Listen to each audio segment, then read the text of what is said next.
Hi, guys. Hi, Ann. Hi. Is it hot there? Oh, yeah.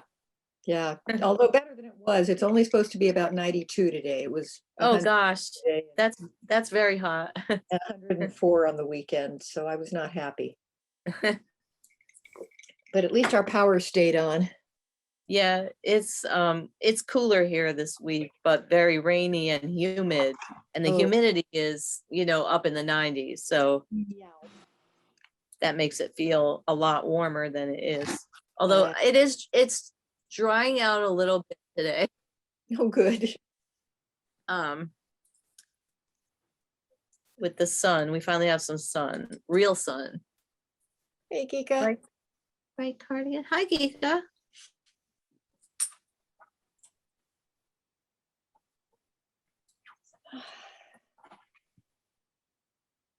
How are y'all today? Good. How are you? Good. Pretty good. A little tired. I have a really serious question for y'all. I have this sewing table that used to be my family's dining room table. It has about 4 leaves. And I keep covering the whole table with my projects. So recently I kind of put them all in little bags and put them in a giant basket. But I'm curious about what you do, if y'all have any great ideas about how to organize in an attractive and convenient way your works in progress. It's a big question, right? Yes, because mine are just all over the house. I mean, they're all in project, everything is in a project bag and that helps. But and some of them are in baskets and stuff, but honestly, they're mainly just all over the place, all on tabletops and stuff. Yeah, I keep a row of shelves by my chair and an IKEA cart with 3 levels so I can stack it with the tools on the top and the sock bags in the middle and the shawl bags on the bottom. But there's not room for all the open projects. Yeah.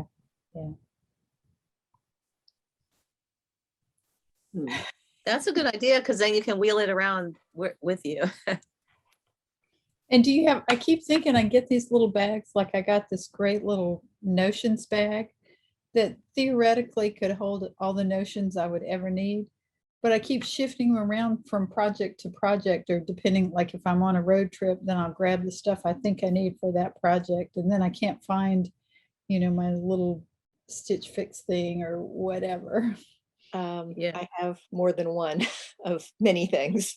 That's what I was thinking. I need to have one basic one that You don't is ever always take my it go-to.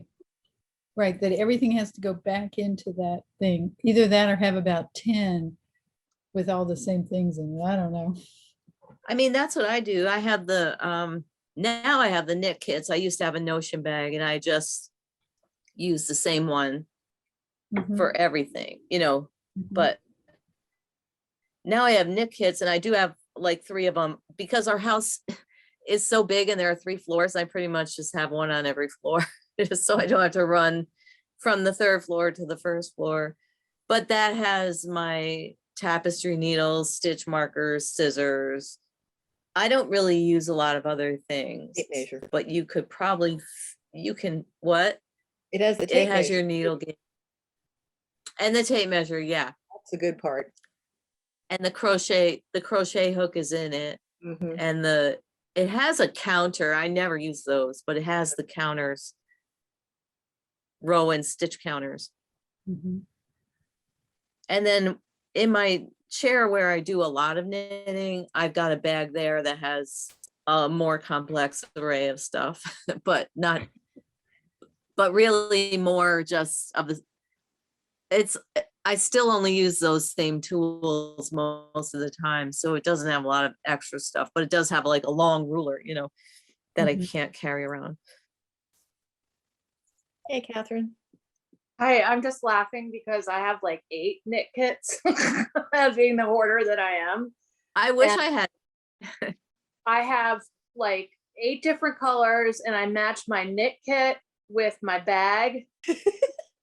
And the reason is I, like you, have projects all over the place. And if I want to sit down and knit something, I want to just grab the project that I want. And, like, oh, I have a doctor's appointment. I just have to grab the red bag and it's got everything I need. And I go, because I never know what I'm going to want to knit from one day to the next. So that's why I put my own stitch markers in it, but I use the scissors, the tape measure, and the crochet hook the most. And I'm really glad I have a whole bunch of them because they changed the design that I don't really care for. But I do use the stitch counter, like when I'm doing increases and decreases on a sweater. So do you have a particular knit kit, or you just put your own together? There's a kit called a knit kit. I have one right here. Okay. I think I So- didn't. It looks like it looks like a diaphragm case. This is actually the original knit kit from the year 1. So Wow. this doesn't have some of the new frills, but it has the tape measure in it. Oh, It has the stitch and row counter on top. This one, the crochet hook is in the side here. You can pull it out.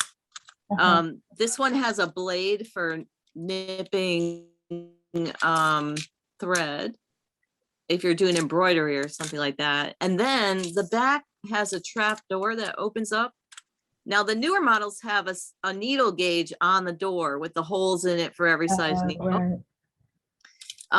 And the new ones also have a surgical steel pair of scissors. This pair of scissors has plastic handles, but it works just as well. So Yeah. you got your scissors, and then inside I added a whole bunch of tapestry needles because I like all ones of different sizes, and it's got stitch markers. There's a little box shaped area here to hold, little tools. Oh, gosh. And it slides right into a pocket in your bag, and Yeah. you can fly with it, and you don't have to worry about any of that. Nice. And so I have several of these. Unfortunately, the newer ones that I have, the tape measure wasn't secured very well at the end where it folds over. Like these old ones are stamped together really well, melted together, but the new Oh. ones were not. And 2 of my newer ones have broken tape measures, which really stinks because I do Oh, use my tape measure a lot. yeah, yeah. But anyway, they still make the knit kit. It's just a modified design now. It's larger and goofier looking, but it's sold by Annie's Attic. So They have a website you can buy directly too. yeah, but they're like, they used to be, which I thought was horrendously expensive, like $28, and now they're like 40 something. Oh my goodness. Oh yeah, the woman who invented, or the people who invented the first one, sold the business, and then the new people who bought the business redesigned it with the much bigger counters, and they're charging a fortune for them. Mm. But you might be able to find some on eBay or something. They're awesome. Cool. I might look at that. I might just put together my own little kits, and I like making bags and stuff, like sewing from old fabrics and Yeah. Well, and you Yeah, can find gotcha. some really cool tin boxes that aren't like lozenges boxes. There's some really Right. neat.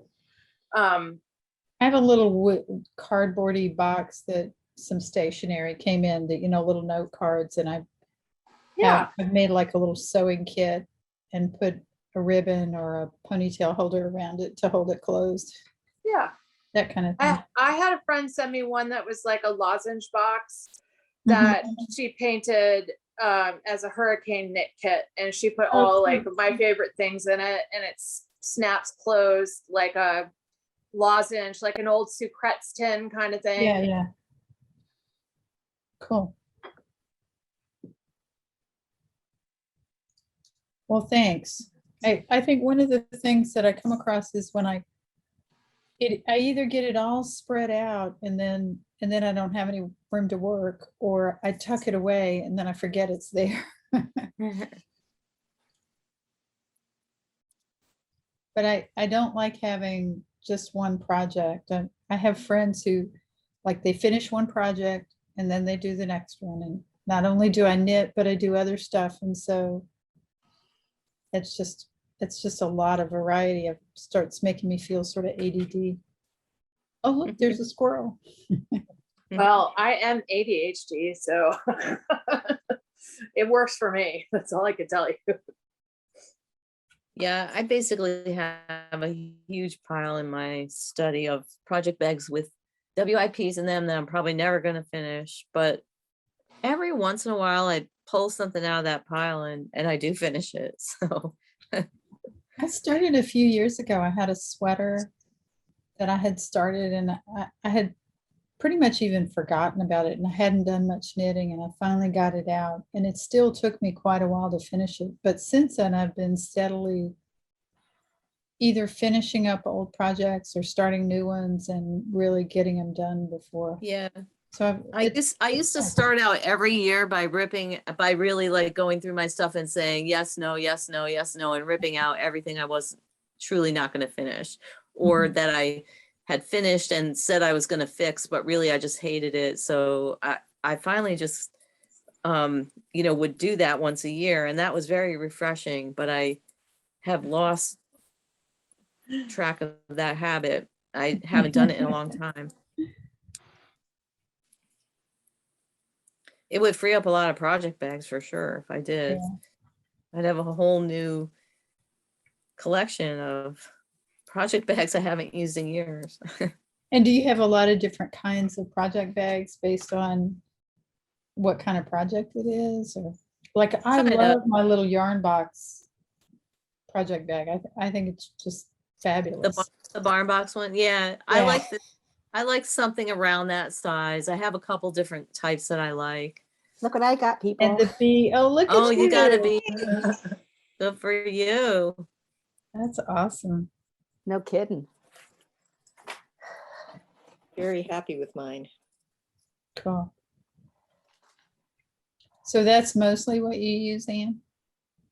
I have several different size project bags that I use that I like, maybe 4 different sizes. Mhm. Most of the time I really like to go with the one that's the smallest that I can carry anywhere, Mhm. But sometimes a project gets big and you need something bigger.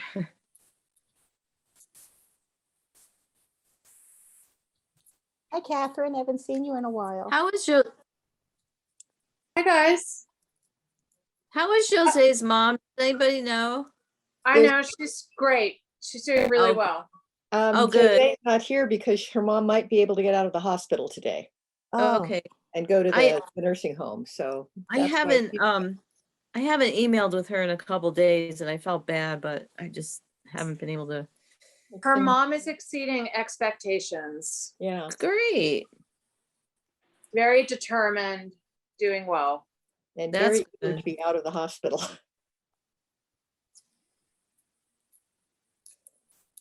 And then Elizabeth is on a plane to go see family today.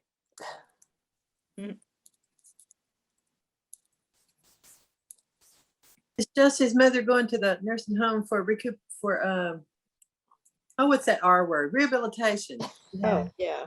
Rehab. Yeah. She's not in one yet.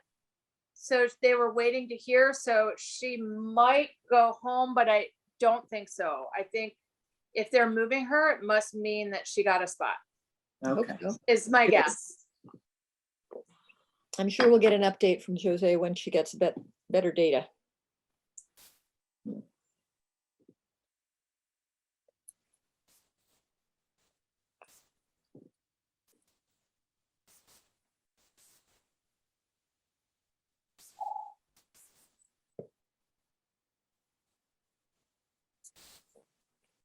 So everyone, this is Cindy, and I have to leave shortly, but I'm going to come back Good. when I get back home. But I have to tell you what I'm doing because I think it's kind of cool. Our recreation department here in town hired the percussionist from our symphony and he's teaching us different forms of drumming. Oh, And- nice. Wow. So last week the rhythm was samba, and then there was a mixologist there who made Brazilian drinks. Oh, So- Okay, now the truth So comes out. everybody's coming back for the drumming, right? Sure. Caipirinhas. Nice.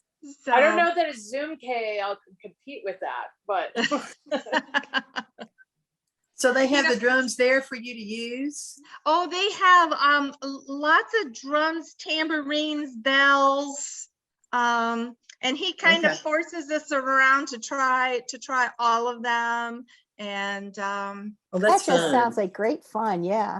yeah. So I'm gonna again, and tonight's Middle Eastern, so I'm anxious to figure out what the drink is going to be. Hmm. Probably not alcoholic then. No. My husband and I are both musicians. He's a drummer though. So Yeah. I have been part of those drumming circles, they call them at conventions and stuff. Oh, So yeah. it's always fun, but loud. What do you play? Well, I played oboe in college. oh wow, Right now that's I'm so trying to, cool. and I started piano lessons when I was knee high to a grasshopper. And then right now, then I taught guitar in high school and middle school. So I got a ukulele the other day. So I'm enjoying trying to learn how to do that. So I think the oboe is one of my favorite instruments, so that's really cool. On a I wanted to play the oboe and my mom wouldn't let me. She said it was too hard. Mm. oh, what did she play? Did she play an instrument? Well, she played the piano and had taught lessons. I took the violin, and you don't want to hear me play. I Because could the play violin's King so Wenceslas. Because the violin is so easy. Well, I guess a double reed instrument. Well, this is what she said verbatim. The oboe is an ill wind that no one blows right. Oh, it does sound gross if you can't play it well. Oh, and the violin. Uh, But listen, my dad went and bought me a brand new one. Mm. To get you a fair start, right? Yeah. So we have a player piano. Does anybody want it? There's no room. Exactly. We went here in Houston, there's a Steinway gallery, and we started going to these, they have a selection place, and they have that particular space only has the grand pianos, right? Mm. And so we went, and they have the Steinway has a new program now where it's like a player piano, but they are programmed such that they do not only the actual notes, but the texture of how you do it, how the person plays. Mhm. Now they've got it where they can record that. Somebody can record it and it'll play it back exactly the way you record it. It was just fascinating. Yeah, I know. I'm familiar with that kind of technology. Is it as impressive as I think it is? It just is. sounds That's really not what cool. we have, but it is. And I always think of the old honky tonk player pianos that when That's, that's what we have. Yeah. Kind of fun. I wanted to get rid of it when we redid our house. So I asked my kids, and two of them didn't care. And the other one quote said, "You're ruining my childhood." That's so- when you, Childhood. that's when you leave it on their front doorstep. Well, if I could carry it. So- Here's childhood for you. And we're redoing the house, like, with the living room furniture. And I asked again, and after a little while, she said, "Okay." It takes Aw. up. No, we're not playing. We used to play it all the time when they were kids. We're not playing. it's it. real heavy, isn't it? It's real heavy. Yes. So Yeah. it's going to go up for free on Facebook Marketplace. take it and don't scratch our floor on the way out, with about 100 rolls. Oh, my. It has an electric plug-in too, which has to be fixed. But we actually had Hanukkah songs. You can get the brand new rock and roll songs. We had musicals, Wish I lived closer. So do I.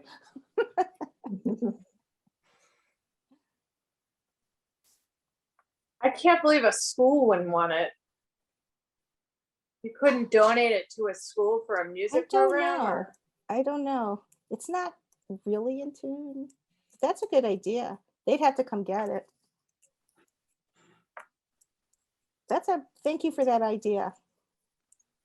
Or a senior center or something where they really might enjoy something like that, That's brilliant. Oh, yeah. And all they have to do is get, they probably have someone there who can fix it just needs a new plug. Well, I'm so glad I brought it up. I'm going to write all that stuff down. Oops. I'd donate the part and take the tax deduction with the piano. Yeah. Oh, yeah, that's real. Yeah, absolutely.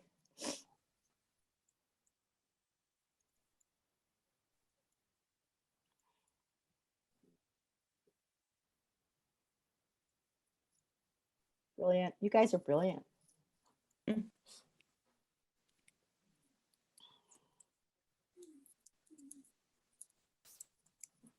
Okay, it's official.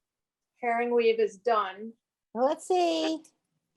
Congratulations. Doesn't have the buttons. I've got to go soak it, and then I will put the buttons on All after right. blocking. Looking Yeah. good. Oh, no. Talk so we Beautiful. can see it, Catherine. It's a 3-year project Wow. done. Put it on. Beautiful. Oh God. How hot is it there? Yeah. Exactly. You're mean. Don't you have I air haven't. I steam blocked the pieces, but not the button band yet. I was gonna soak it and then steam block it, and so the buttons on. Said oven. So I haven't blocked out the shoulders yet. They're Okay. still wonky from the seaming. Oh, it looks nice though. I know it's a Oh. little. I gotta get it shaped, with my ham. Do a Yeah. little steam blocking on it. But That's really pretty. Ooh, Nice. there Which you go. garment is How's it? that? Let me do this. It looks good. It Yeah, looks those, Oh, real that's so good. pretty. yeah, Good those work. cables are so pretty. Yeah, Very I mean it's seamed, but the shape is still off. I steam blocked the pieces separately, but it needs a good blocking. The yarn is not drapey at all. It's Harrisville's Nightshades. Yeah. Okay. So it just needs a little bit of help to block that blank out. Oh, I know the word. Exactly. You're So You're okay, right now, inspiring I'm me. gonna go put this into soak. You're inspiring me. I've been wanting to make that. So Well, it's been 3 years in the making since last time I was at Rhinebeck, and gorgeous. Oh, it it's nice. is finally done. So, woohoo! It's really nice, Catherine. The color, you can see the color, the Yeah. green. Yeah. Beautiful. Yeah, it's black with a little bit of green fiber. It's Cormo. I think it's 100%. It should be. Cormo and wool, Mm. wool and spun. So I'm not sure what their wool, quote unquote, is. Like Cormo's not wool. whatever they had lying around. It says, yeah, Cormo and wool. Who knows? But I will be back.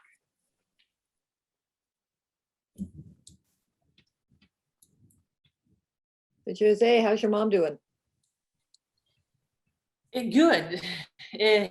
Today was trying to convince her to stay put because she was out. But she's been accepted in rehab, and so we're just waiting for the spot. I'm not sure which spot she's going to, so that should be either tomorrow or Friday. So Excellent. And then once she's in rehab, it's a question of a few weeks but she was determined today she was coming home, and I kind of talked her down and oh, Good work. A lot. Did she Yeah. have does she have a fear of nursing homes? she's doing great. No, not at all. It's just she's not ill and she's in. Oh, Yeah. can you hear me? My- My connection said it was unstable. Yeah, she's not ill, and she's surrounded by people on where she is. It's all the neuro cases, so there's some really sick people there. So she's Mm. kind of bored and she wants to go home. She's read like 10 books already, and she just wants to be home. So Yeah. I get that. anyhow, my sister's coming to take over at the end of the month, so that'll be nice. But a rehab hospital will be much more active for her. They'll keep her busy there. Oh yeah, they're gonna make her work on her strength and on her walking and on her Yeah. talking especially. So that's what I kept reminding her. I said, you remember the ultimate goal is a return to full autonomy. And she goes, yeah, you told me. That's what I want. So she's gonna hang in there. I can't blame her because there's no way you would have kept me there 3 weeks.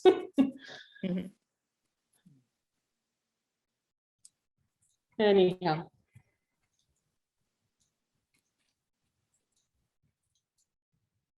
Is everybody finished? Are you? I know, Are right? you? I'm almost through the first repeat, and Heather Same posted today that she had done 2 as of Wow. this morning. So Well, she my might be- goal was to knit all day. However, if you remember my ceiling from last week, they came and ripped out the rest of it today. Oh, So they yeah. had to move all our furniture into one room, and they came and they put lovely cardboard on the floor, and they have these zipper drapes over everything. And we were out of the house all day. So we spent the day looking at furniture because we're going to buy new furniture. So I got home just in time to join you guys for a while, and I'm going to bed. But I did finish part 4. And if you remember my silly question from last week, I completely figured out. I had done a knit 2 together instead of a right twist. But then in the next 2 rows, instead of doing a knit 2 together, I did a right twist. Oh, I did that. I just found it this morning. Fortunately, it was only 1 row back. Yeah, because I count and count. It does show up pretty quickly, fortunately. Yes. And I have had a whole new appreciation for shawls that start at the long end. Because it starts going really fast. Yeah, because you can, when you start a new shawl at the short end, it goes real fast for a while. Yeah. Yeah. And just when you're getting tired of the project, it gets really long. Yes. And then you get like Yeah. 350 picot Oh, yeah. aimed off. I'm finishing up a Wing of the Moth. I'm on the final. Oh, Ooh. can the you show final us? thing. Well, I'm putting in a lifeline Oh, because okay, sure. I'm on the final 17 rows or whatever, but Oh, wow. if I don't need the lifeline, then that's fine. But if I need it and don't do it, I'm always feeling like Absolutely. I should have done it. So, yeah. This week, has everybody caught up? The week off we had? Pretty much. I actually got behind because I was knitting along the beginning of the clue 4, put it down, and I said, you know what, I'll start in a few days because we have time. So I picked it back up, and I went in to sign into the Knit Companion, and it went straight to the website. It was kind of weird and came back. So I opened up the clue, started knitting, and then 3 or 4 rows, I'm like, this doesn't look right. So I ripped back to row 5 in clue 4, So I ripped back like 7 rows and reknit it. Got to row 21. And then I read through the rest of the instructions and I said, ending with 124 stitches. And I went, what? I was doing clue 3. Oh, no. And row 5 in clue 3 is the same as row 5 in clue 4. Oh, gosh. Uh, So I had to rip it all out again. So now I'm row 15 now. Okay, in Knit Companion, if you hold your finger down on the spot where you are, it puts a little red marker and you won't get mixed up next time. How do you delete them? I wanted to just get rid of everything but one of them. Put them somewhere else. Well, the little red marker, and then if you hold your finger down on it a second time, it goes away and you can put it somewhere else. I'm going to do it right now. I do it between the right and left sides so I don't accidentally get my right side and wrong side mixed up. Are you talking about the place where you left off? Yeah. Yeah, I have that. I forgot to put it on there, but I opened up the wrong clue. So I looked at row 5 and I was like, yeah, that's where I am. Purl 3. But did twist. you have a little red square marker on it? I did. I hadn't done it. I had forgotten to do it, but I've used it, but that's very handy. Yes, but I'm telling you, you can also take it off, which is also handy. So you're not just looking at a whole sea of little red dots. Yeah. especially when in clue 5, the pattern repeats several times. You might not want to leave those there. Yeah. I don't know if you can, but that's what I imagine would be a problem. Kind of like Horton Hears a Who. Just wasn't paying attention and opened up the wrong clue. Audrey, you do realize you've created a task, a challenge. I accept your challenge and I will try it. That I can screw it up. Well, those of us who can tell you about a trick probably have screwed it up. That's why we can name all the problems. Oh, yeah. Oh, yeah. Yeah. You haven't made the mistake. You don't need the fix. That's right. I just wanted to cry because I ripped out the perfectly good one. Oh, Oh. Yeah. yeah, I've done that often. Oh, yeah. Yarn Well, that still was good. right. Enough said, Anne. I didn't think I was ever going to get past row 5 in clue 4.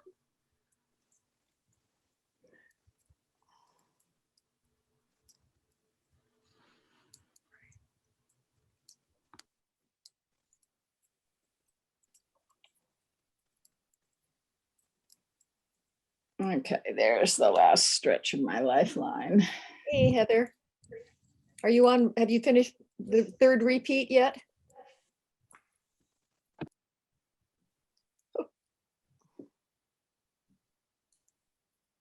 You're muted, Heather.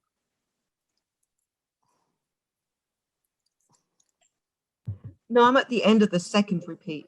Okay.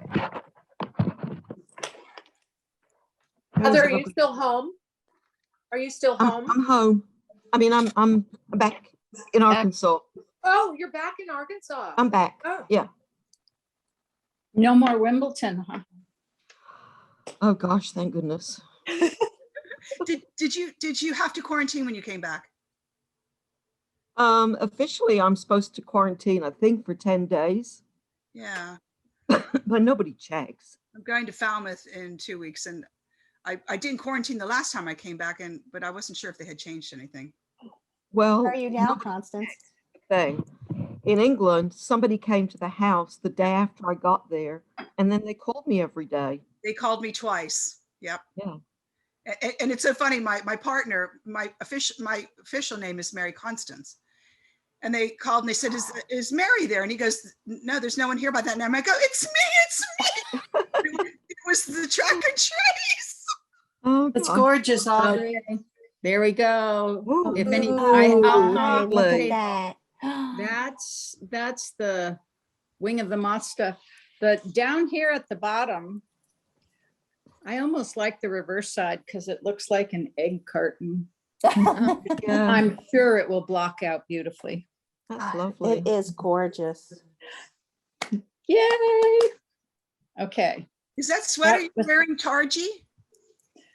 The sweater I am wearing is made Gilly. with Ginny. It's Ginny.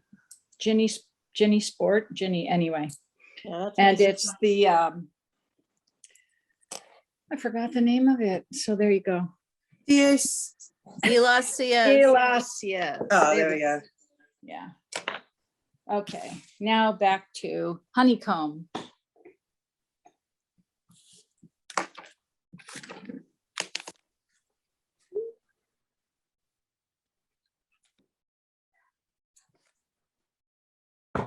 So Anne, have you gotten lots of suggestions for pattern, for names for the pattern yet? Yes, we have a pretty good list and I think we need to close down the suggestions so that we can narrow everything down and then we're gonna send it to Alex and Helena to choose the final name. Uh-huh.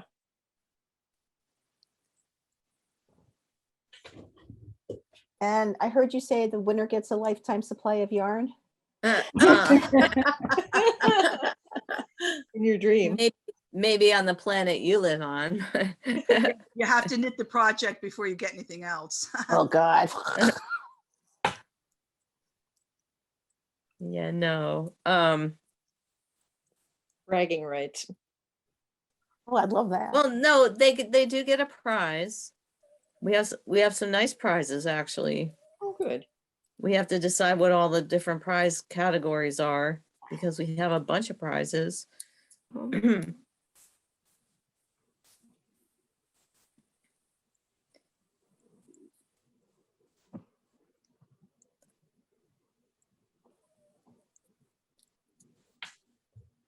Did anybody finish already?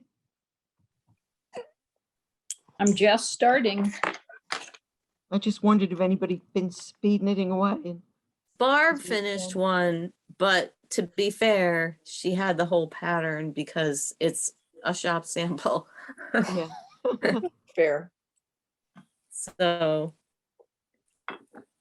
she has access that other people don't have. Well, I can't wait to block it. Of course, I have to do Yeah, part 5. she But I did was hers able to and- do part 4 really in less than a day. So, and part 5 will be even faster each section, although I you have repeating know. sections. But it does go really fast after that.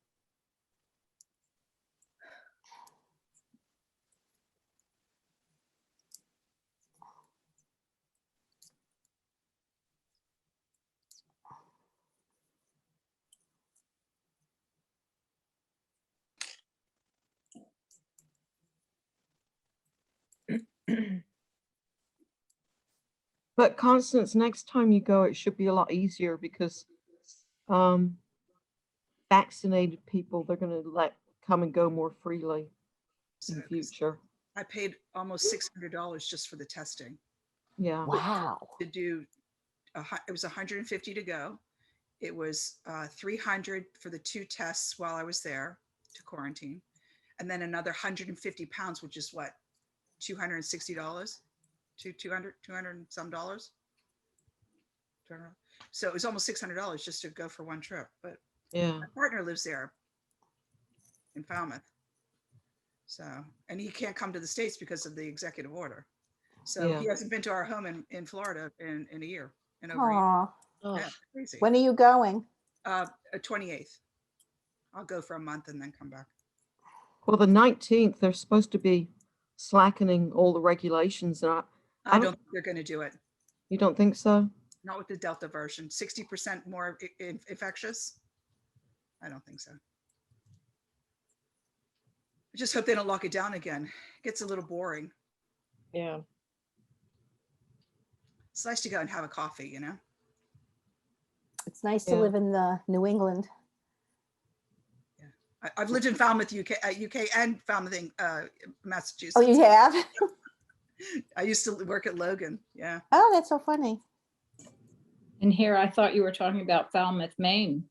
No, Falmouth, UK. The original Falmouth. The original Falmouth, right? Yeah. For that lockdown, that was what it was with the tennis for me. Is I've been there for Wimbledon with my mother before, but I'd get to go out and go to the store and stuff. That being locked in with 12 hours of Wimbledon, it was like, oh my gosh, I know. it's too much, you know. What'd be worse is watching the Ashes.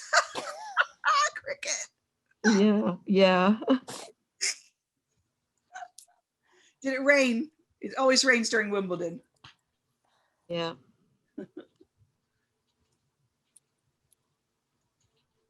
But then they just show reruns or talk and bore you to death or something. Exactly. That would be worse. I did get to see Vera a couple of times while I was there. Oh, good. Oh, I love that. Yeah. Oh, and this was really sweet. The local yarn shop there had not met since March of last year. And they met especially because I was there. Oh, that's so So sweet. great. It was their first meeting at the cafe since lockdown started. Oh, that- Aw, And now they're going to keep doing it, I think. So I got them back on track. good. My local yarn shop in Falmouth opened 2 days before I left to come back in May. But I placed an order, and I'm going to knit a sweater when I go over. So That'd be I nice. can't wait to go back because I get the yarn. Yeah. Okay, the truth wins out. Exactly. Hi, dear. Where's my yarn? I couldn't bear to ask my partner to send it because, you know, with all the custom forms and all that nonsense. I said, you know, it'll be my quarantining project. There you go. I finished a quilt when I was there the last time. Oh, wow. Yeah, I hand did a lap quilt. It took me two quarantines to get it done.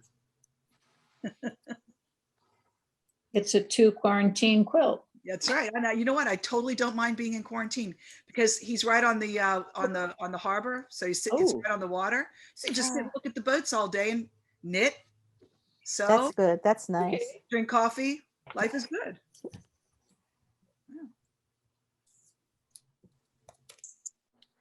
Yeah, as long as you have some kind of way of getting out in your own yard and stuff, that's helpful.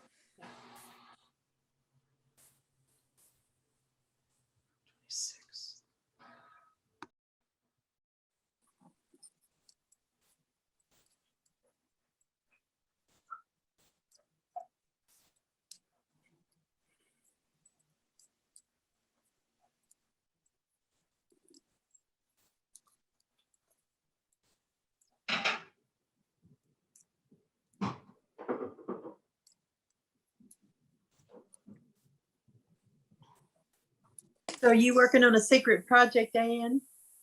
No, I'm working on my design for our yarn discovery tour, which is in September. And it's a project using one skein of our yarn and one skein of a dyed yarn in hot pink that is dyed by Feederbrook Farms. Oh, yeah. So it's one of her entropy colorways with the gradient appearance. So I'm just finishing a row and I'll hold it up. I had to rip back I think it's 86 rows of I had this big hem pattern that I was really excited about. I got it all done and I put it up on the form and I was like, I hate it, so I ripped all that out and just did the body repeat to the hem instead, because it just seemed like with all the color and everything, the simpler, the better. And I was on a deadline, I had to get the pattern submitted. We have to submit our pattern for approval for this yarn tour. So I had to submit my pattern for approval and I finally I photographed the shoulders. The pattern was all done. I photographed the shoulder. It actually made the pattern a lot easier to write and everything. but Jose's gonna like it, I think. Where is she? Where'd she go? She's having problems with her internet. Oh, Oh, okay.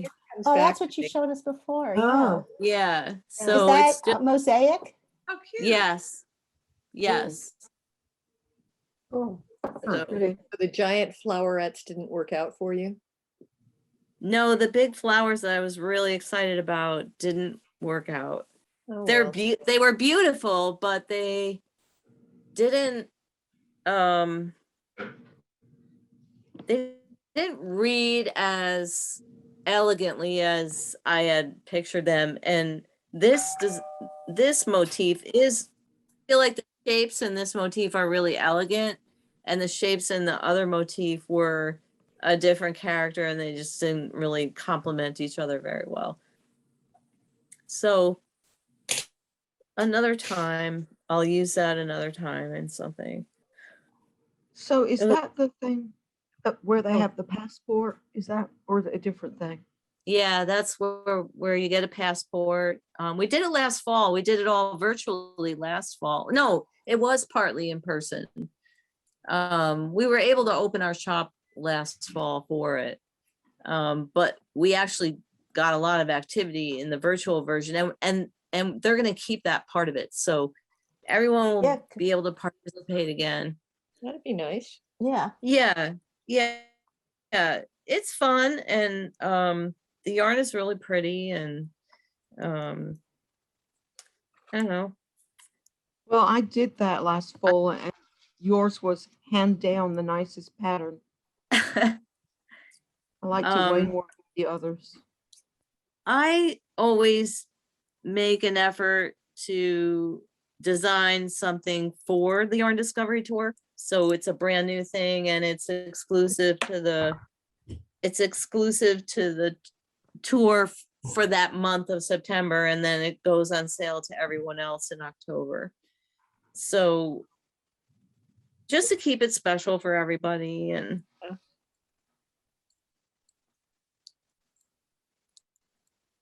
but we're more known for locally more known for our patterns. I mean, people do love our yarn and they come here to buy yarn, but they also know that the patterns are at least as important to come here for. So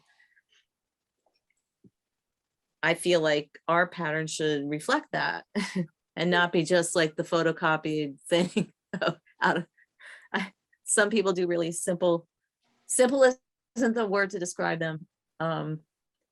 Some of the things in the past have been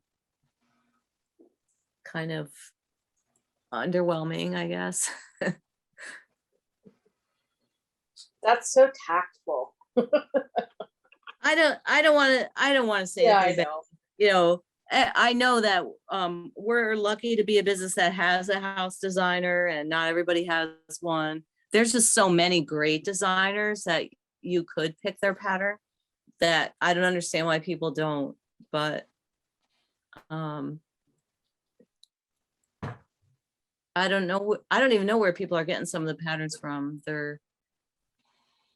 Some of them are actually kind of strange. So anyway, I'll be right back. I have to get some water.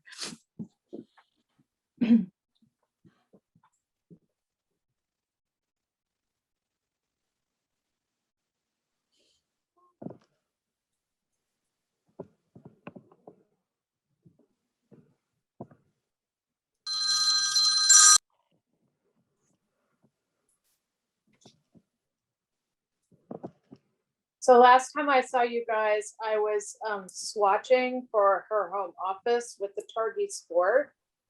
And I have the swatch washed and blocked, and I thought you guys might want to see what it looked like. Absolutely. Yeah. Oh, Let's see, where's my lovely. camera? There Very we go. nice. And it's amazing that it knits to the same gauge. Like, it blows me away that the Sport of the Target, and I don't know if you can tell with the light, maybe if I turn it this way, I think because I'm wearing something dark, you can see light through it, but you can't see through it. So it's very fluid. Yeah. I'm expecting it to be really different than the DK fabric, just a little bit more drapey and light. But Well, it's thinner. I mean, the stitches spread out more yeah, to get to that So gauge, so cool. it is thinner, you know. yeah, I love it. So I'm gonna cast this on this weekend for sure. So I'm thrilled with it. Super excited. Yes. So cool. All right, whose cat is unhappy? Oh, mine's wanting out. Maybe I need to get up. I was gonna say, we're having a yarn crawl in Arkansas, the 30th through August 7th. So, but there's not many shops participating. I think we have 15 or 17, something like that. Pretty good. Is Jose still here? I keep asking that question. Coming like and she's- going, I think, trying to get set up. Oh my God, that shawl she sent us was so beautiful, and it is so beautiful. And Kaya photographed it the other day, and the photos and videos are out of this world. I can't Good. wait. I can't wait till they go up online. Oh my God. The Sarah, that's the Sarah. Oh, label. that is a lovely, lovely shawl. I love my purple one. That Tarji was beautiful, Catherine. Oh yeah, Anne just did a got- great job with that. I just got 3 Yeah. of them. Oh yeah. Because Well, of- I'm knitting the mystery shawl in it, and I just love it. And I thought Anne mentioned in one of the Zooms that it would knit to gauge for the DK of her home office. So I thought I'd give it a try, and I'm just thrilled with the weight of it. It's just gonna, for me living in the South, this is gonna be something I can wear all from fall to spring for sure. I'm really excited. It really Just don't stick the yarn in your mouth for your spit splice like Julie did. Ooh, Okay, why? it hasn't been washed. Ooh. Well, Yeah. Julie could tell you why. I'm still Survived. aghast that people put it in their mouth in the first place Because because they don't want to put spit on their hand. That just cracks me up. I don't know. I don't want to spit into my hand. I don't know. I don't I don't think spit about into it. my hand. I lick my hand. I just lick my hand. Your hand's been touching the same yarn. But it doesn't taste like the yarn. I mean, you're not sucking on it or anything. I wouldn't Ooh. put yarn in my mouth. Oh. Just didn't think about it. I learned my lesson. Yeah, but we're taught when we learn to sew to lick thread, to needle, Yeah. to thread needles and stuff. Yeah, So I think that's where it came from. Rust your needles. Well, I mean, you're not alone. A lot of people on the Zoom were very grateful because that's what they do. And it just surprised me how many people would put the yarn in their mouth. It's so fibery, like it just gets everywhere in your mouth if you do that. Like kissing the cat. Yes. yeah, you Well- don't have a shedding dog. I mean, I get Labrador hair in everything. My drinks. Yes, My we food, do. My glasses, my eyes. It's in everything. Yep. Persian. Ooh. I mean, people cut thread with their teeth and stuff.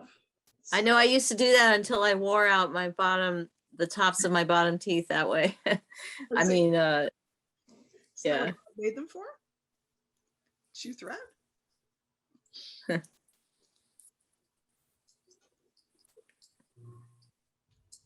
I don't know. Maybe it wouldn't have been as bad with the white. I don't know. Maybe not. I don't know.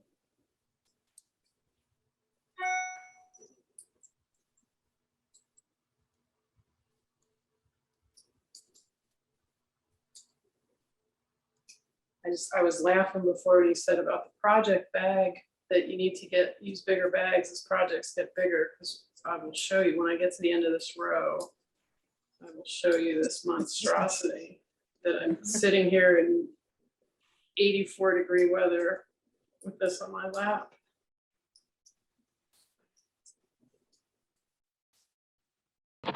And it's not a spoiler. This is not the mystery shawl. Oh, You're wow. nuts. It You're looks, nuts. it looks gorgeous though. It is gorgeous. It's just huge and Worsted weight. That color looks stunning with your hair and face. Really nice. my face is really red right now because I know, but Looks really It cool. cools it. yeah, It but balances it's like it. it's the perfect tonal between your face and your hair to set off both of them. It's really nice. Yeah. So, I finished the fronts. Those are done. I'm just getting the back up to the neck to bind off. Are your sleeves done? No, it'll be nice to work on those without the rest of it on my lap. And was that one of your sweaters? Yeah, Bondage. Have you worn that in one of your classes? It looks so familiar to me. Or maybe I just saw it online. It's in my Facebook photo, and you posed for I have a sweater pictures in the pattern. yeah, yeah. I modeled the long version Yes, in. I saw it. Yeah. Mm-hmm.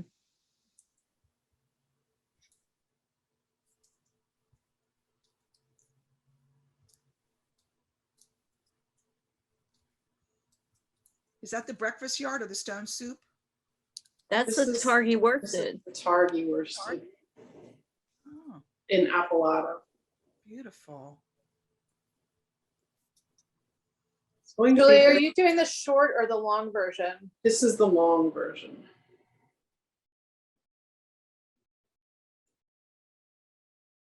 Which again, in the 90s here, I'm slightly regretting, but it'll be nice once it cools off. Oh, you'll be happy with it. Yeah. It's Yeah. gorgeous. But at Rhinebeck, you'll enjoy it. The cables look so nice in this yarn. I'm so happy with that. Did you do it without a cable needle? Hmm?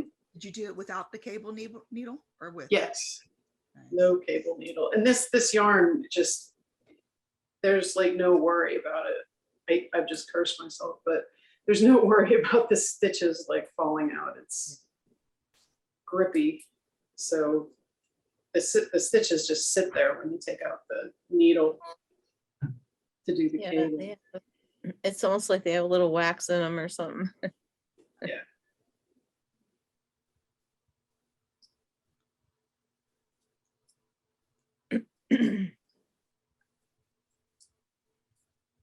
Thank you all for the suggestions. I'm gonna go. Our granddaughters, two of our granddaughters are here, and I think they just woke up from a nap, so I'm gonna go hang out with them. Oh, It's always nice. that to sounds see like y'all. way more fun. No, this was great. It was just exactly what I needed this afternoon. So thanks. Y'all have a good one. See you next week, I guess. Nice. Bye-bye, Tika. Bye.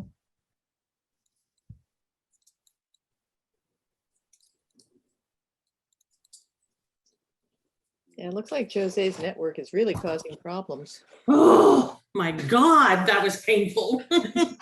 No. I'm sitting on top of the modem now. This is the only place I can get a decent signal tonight. I don't know why. Anyway, Virtual hugs. Virtual hugs. Thank you. Thank you. The light is really good in that spot anyway. Yeah, it is. It is. Yeah. I was all the books in the back.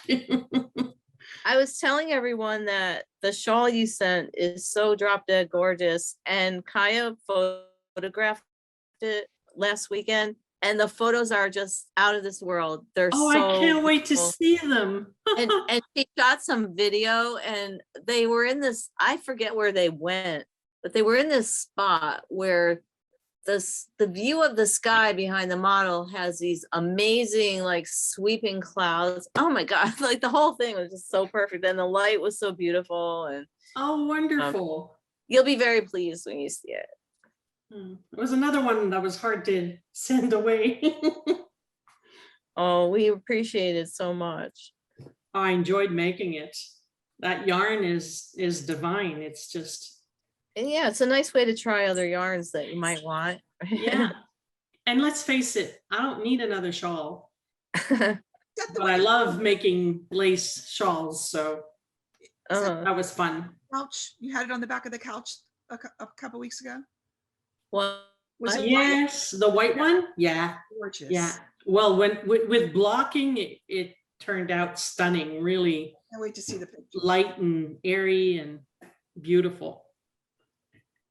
That yarn has surprising stability. Like it's very slinky when you knit with it, but then it blooms a lot when you block it. And it actually, every shawl we have in it has kept its shape really nicely, and it's really nice. That's good to know. It has some weight to it once it's blocked.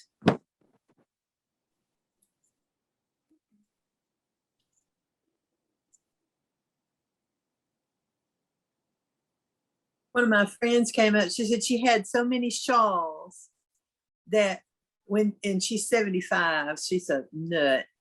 And she said when she passed away, she was going to put all the shawls at the funeral over the pews and tell everybody to take one. What a great idea. It's a really good idea. She's gonna do that. She's gonna do that personally, huh? Well, she's gonna have the preacher announce, I guess. Everybody take a shawl. Will. You're alive. It'll guarantee good attendance. Bonuses. Yeah, a we're gift giving box. away prizes at this one. Yeah. I have a gift box and I decided to bring it along on this trip, and because it was getting pretty full and it's getting pretty empty now. So time to fill it up again. Oh, my barn box yarn was gorgeous. Right, Oh, was yeah. that to get my La la la, mailbox not thing. listening. My Yeah, package is don't- gone. I'm not Don't saying anything about it. delivered to I the just said wrong it was address. gorgeous. I just joined this month at the beginning of July. Did I get in under the wire? I don't mail them personally, so I don't know, It but I said imagine, came yeah, before the 5th, I think, and I made it. yeah, Yeah. I imagine you did. David would be the one to ask, or just email Jeeves. I'm sure So it said up the 19th through the 30th. and if not, we do have extras, so it's there. If you really want that first package, we can make it work. To make a shawl for a wedding next year. I have a year to come up with it. That's good. So I have to start looking for patterns. It's at a cathedral in the UK. Rectangle or triangle? I like triangle, but I haven't decided, because rectangles I are always personally, square over your arms, Yeah. and your body. Both good. I guess I'll know it when I see it. What time of year is this wedding? It's next July in the UK in Truro Cathedral. There won't be any air conditioning probably, so in that area at that time of year. It's very hard to find places with AC.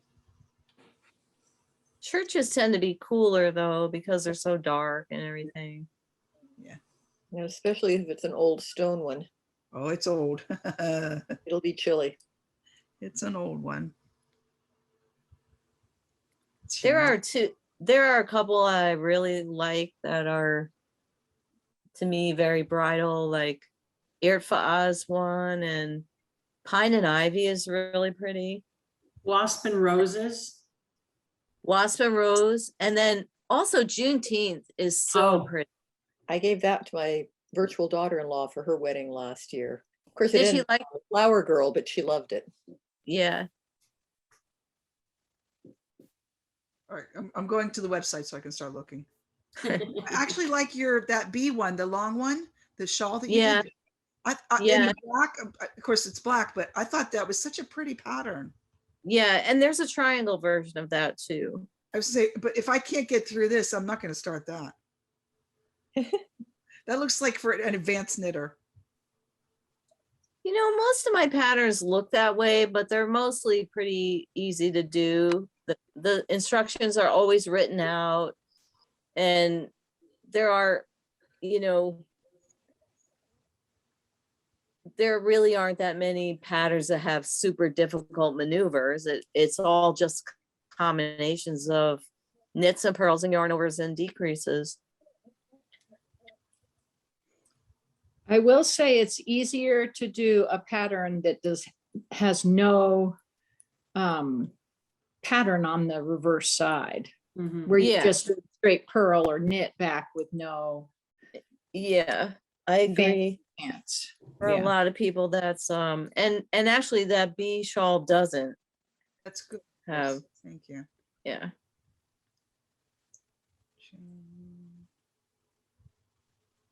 You're really good in your patterns and in your describing them, that they have rest rows. Like, you know, if you're looking at the patterns on the website, it says like, yeah, a lot of Well, designers don't do like that. Juneteenth looks really complicated, but it's complicated. but it's all purl on the wrong side. I think it's pretty, you know, easy to do.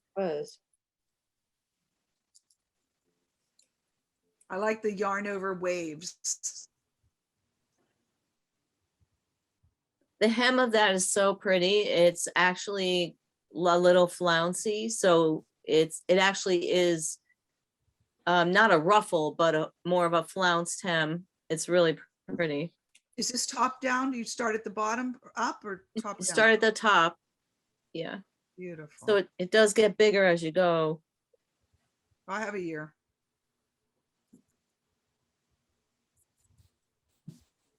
Easier to stop short of the end of the pattern if you start at the top. If you start at the bottom, not so much. I know. I should have bought the Targi lace, not sport. We don't have it in lace, but we do have we have the Cormo lace, which is what that was knit with, the original yarn. Okay, I'll go look at it now. Pent lace. And the yak and silk lace would be super pretty in that too. I really liked the Cormo lace with it. Yeah, it's very light. It's very light and very drapey and silky without being slinky when you knit with it or anything.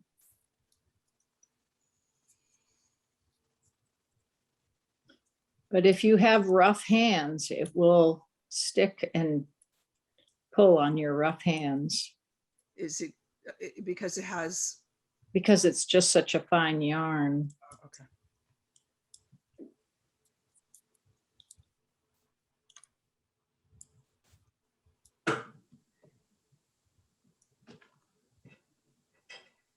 Looks like it has a nice twist to it. It does. It's got a nice firm little twist to it.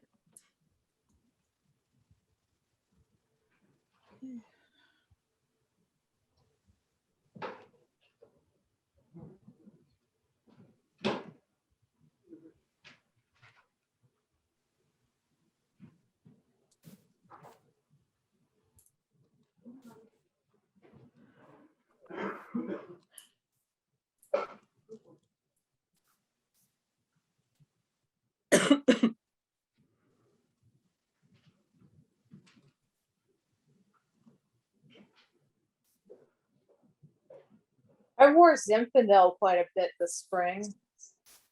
That's really cool detail. And that had rest rows on the back, right? Yeah. And that's like a half circle shape. So the kind of easy thing about that one is your increases are all in one row. So you knit a little bit straight, and then all your increases are in, it's a pie shawl. So all your increases are in one row, and then there's no shaping for the next like section. And then it's, so it increases in concentric circles that are wider and wider apart, which kind of takes some of the difficulty out of it, because you don't have to remember to do a yarn over at the end of the row or anything like that. And what was the name of it? Zinfandel. Zinfandel. Zinfandel. I'm getting thirsty now. Yeah, there's a lot of different shawls.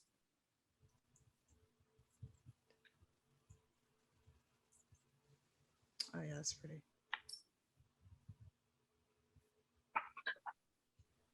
I've really enjoyed Wing of the Moth too. Yeah, that's really pretty. And that's actually pretty easy, right, Audrey? Yeah. Yes. Compared to Juneteenth, which is my only other and my first shawl, I would say Wing of the Moth is much easier. And I designed Wing of the Moth for somebody who was getting married. You know, I designed it as a gift and then made a pattern out of it. Oh, that's nice. Is that color what the white sand or whatever, beach sand or something? That's pretty. It's like an off-white. I don't know what you're looking at, so Oh, Wing of the Moth. Pretty. I know, but I don't know what you're really looking. Oh, sorry. On the pattern page? Oh, that's the modern deco lace in the chrome color. Oh, it looks almost like a brownie. Oh, what a beautiful shawl. So that's got a silvery Yeah. with a little sheen to it.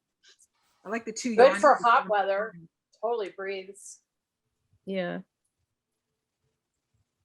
Beautiful. What yarn are you using, Audrey? I forget. Kent lace. Oh, that's nice. Yes, I'm really enjoying it. And it's the one from our last barn box. So Beach Pebble, Yeah. I think was the color. Oh, okay. Oh, I bet that's really pretty. Yeah, it is. It'll be really fun to block it. Oh, yeah. Because they really transform when you block the lace. And And that hem is so pretty on that. I'm just starting the hem. I'm on the setup row.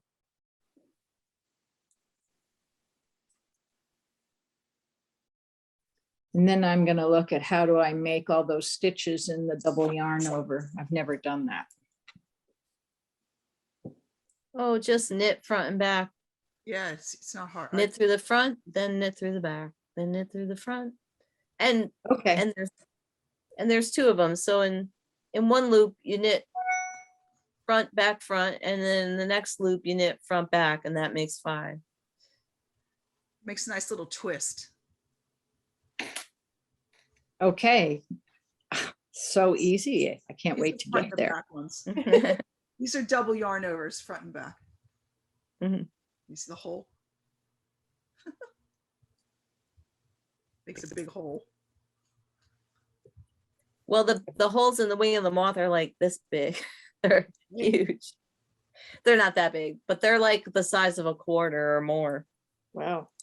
Depending on your yarn and how much you're willing to pull on.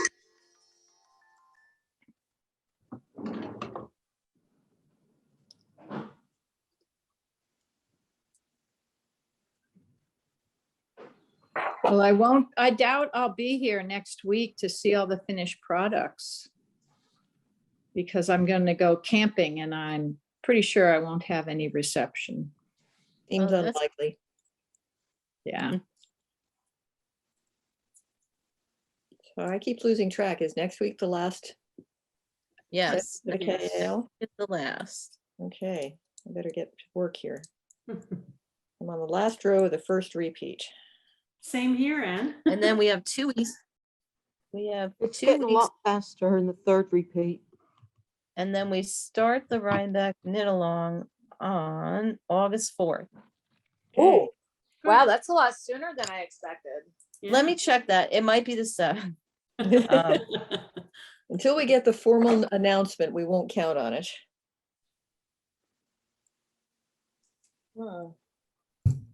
Maybe I won't start my sweater then if it's that soon. What you guys doing for the Rhinebeck middle long? Sweaters. Sweaters. I should be working on mine by then.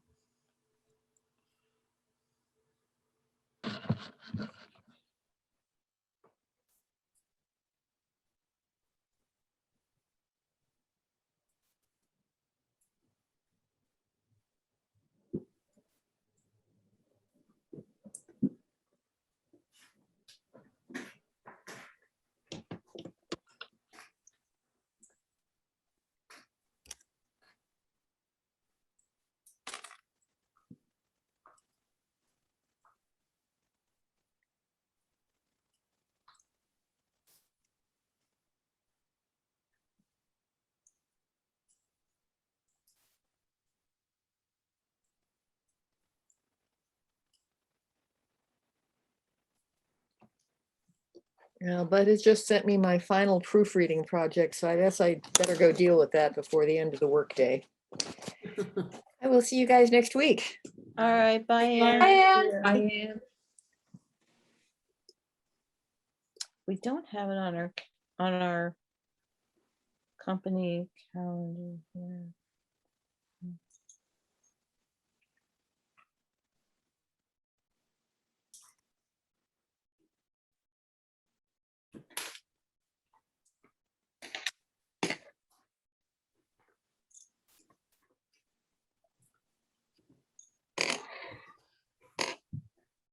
Excuse me.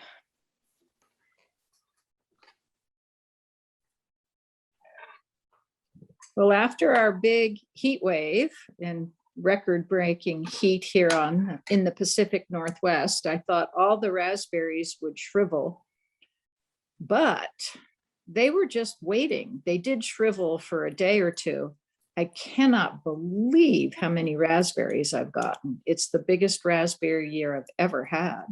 Well, with all that heat, and they're probably sweet too. Well, they got bleached. They got sun scalded and had these weird white cells instead of red ones. Which would make them unsaleable if you were marketing it, but they still tasted like raspberries.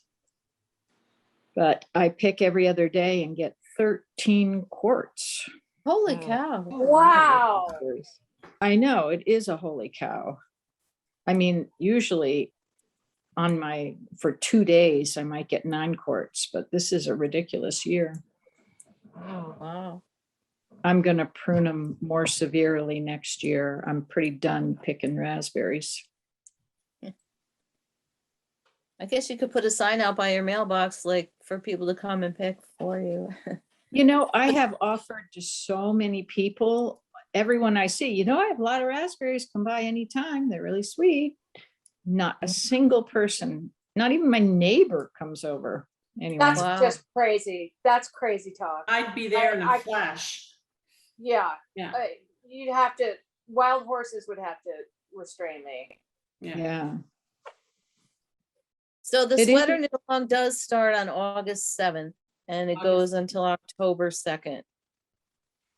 Wow. August 2nd. 7th. Did you say 7? 7. Yeah. Yeah. Saturday the 7th. Wow. I better put that on.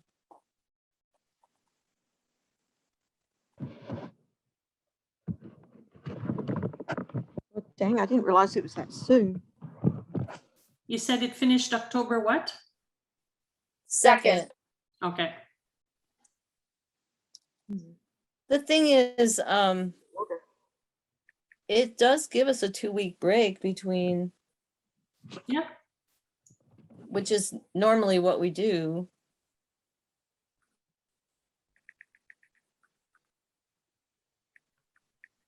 Does it feel normal yet? It's like, what's Not wrong? here.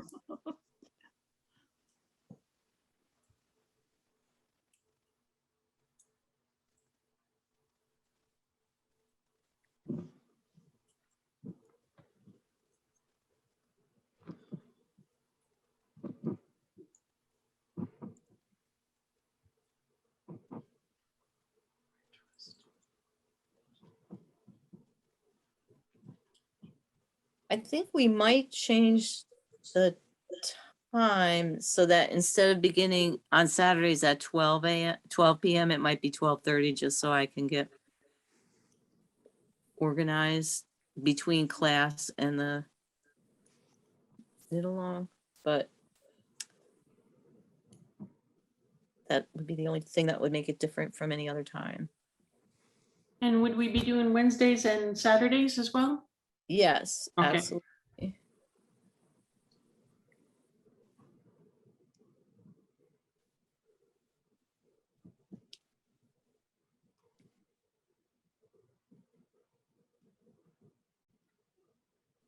And Saturday and Wednesday will go back to being at 6 p.m.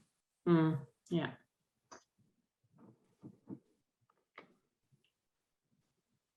Okay.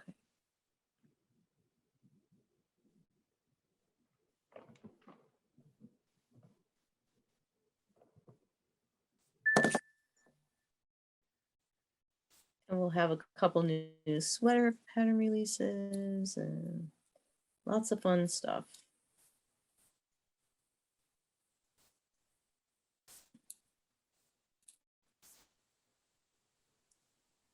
So when will you do the new sweater pattern releases, do you think? Firefly is being released on next week, the 21st. Wait a minute, I'm in the wrong month. Wait. Firefly is being released on the 28th. And then on August 4th, we'll release Champlain, the yoke sweater. Mhm. So I kind of had picked something out, but I thought if you got new ones coming out, I don't want to wish on one of the others. So I think I'll wait for Firefly and then I'll decide. For sure.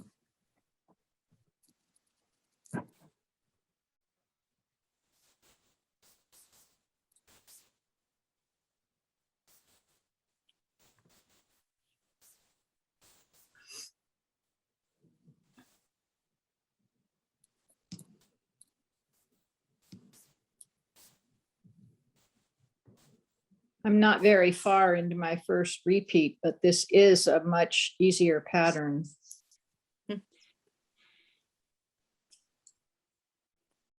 which one? What do you mean I'm on, this? I'm on the mystery knit along. Oh, the clue. Yeah, the final clue. Yeah, probably because you're so used to it by now. It all builds on itself, so the structure doesn't really change. I agree, but you're right, I can now read my pattern better. And it's only a 16 stitch repeat, not a 32. Yeah, well, the 32 stitch repeat is really just 2 16s. They're just different. Oh, that was the problem.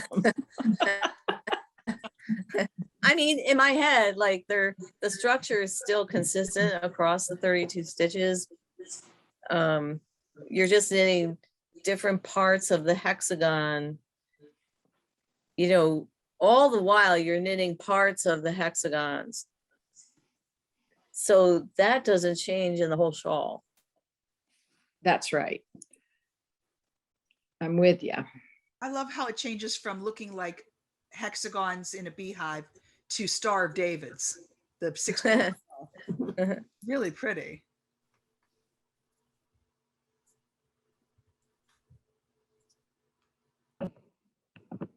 Just depends which way it's turned. Yeah. I know there were a couple people that were disappointed that it wasn't more flamboyant, but Well, they're probably participating in the wrong mystery knit along. I was very happy it wasn't. Yeah, same here. My favorite part is the edge. I love that. Yeah. I love those knit two togethers, and yeah, it's beautiful. it just I'm worked not out. sure. I'm not sure it's possible to please all the people. All the No, it's No. not. I don't think that's a worthy goal. And the started it out with it kind of broken apart was great, because my left twist and right twist were really naff at the beginning, and now they're really showing. So it gave me time to get used to the left and the rights. Yeah. Yeah, no, I think it was great. I don't understand why people feel, compelled to say, They don't oh, like I don't really care for this mystery, whatever, for whatever reason. Like, okay, good for you. keep it to I yourself. mean, what do you want me to do? Talk you out of it? Tell you you're wrong? Hold your hand? Like, I don't know. I'm with you. Why complain and ruin the experience for other people? That's what Yeah. I don't get. And anything mystery is a gamble, and sometimes the gamble doesn't work. Of it. Yeah. I agree with you, Catherine. I don't think people know how to be gracious sometimes. Why they get to keep Yes, them. yes, that's the word, gracious. You're so right, Audrey. If you don't have anything nice to say, don't say anything. Well, I was raised that way, and I would say being gracious is better than saying that to someone. Much more kind. I was shut up a lot in my life with that little phrase. Oh, well, let's face it, I don't know how to shut up, but I also don't understand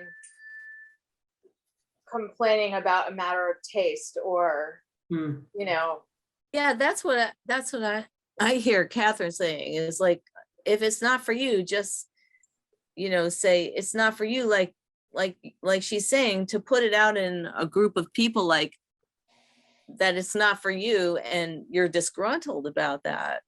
What can anyone do, including the vendor, like Yeah. what exactly do you want? Yeah. There's a phrase that came into our family when you're eating a meal, and what we say is, don't yuck somebody else's yum. Exactly. Yeah, exactly.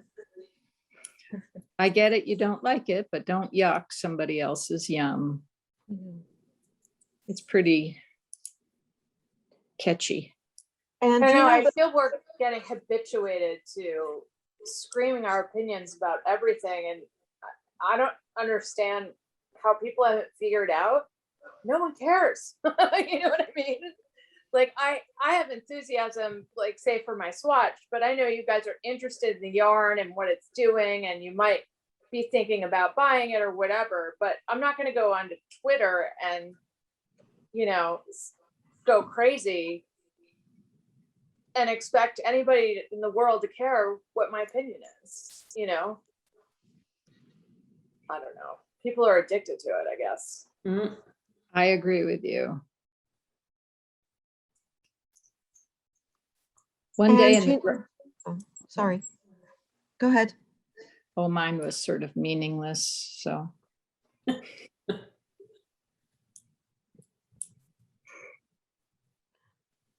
I was just going to say, and the Woolly Thistle yarn shop? I don't think so. Where is it? I've forgotten where it's located. It might be Maine or somewhere, but I'm not sure. But it's an online shop as well, and they're having a sock KL right now, and they recommended one of your patterns for one of the yarns. Oh, they also nice. sold a sock kit Uh-huh.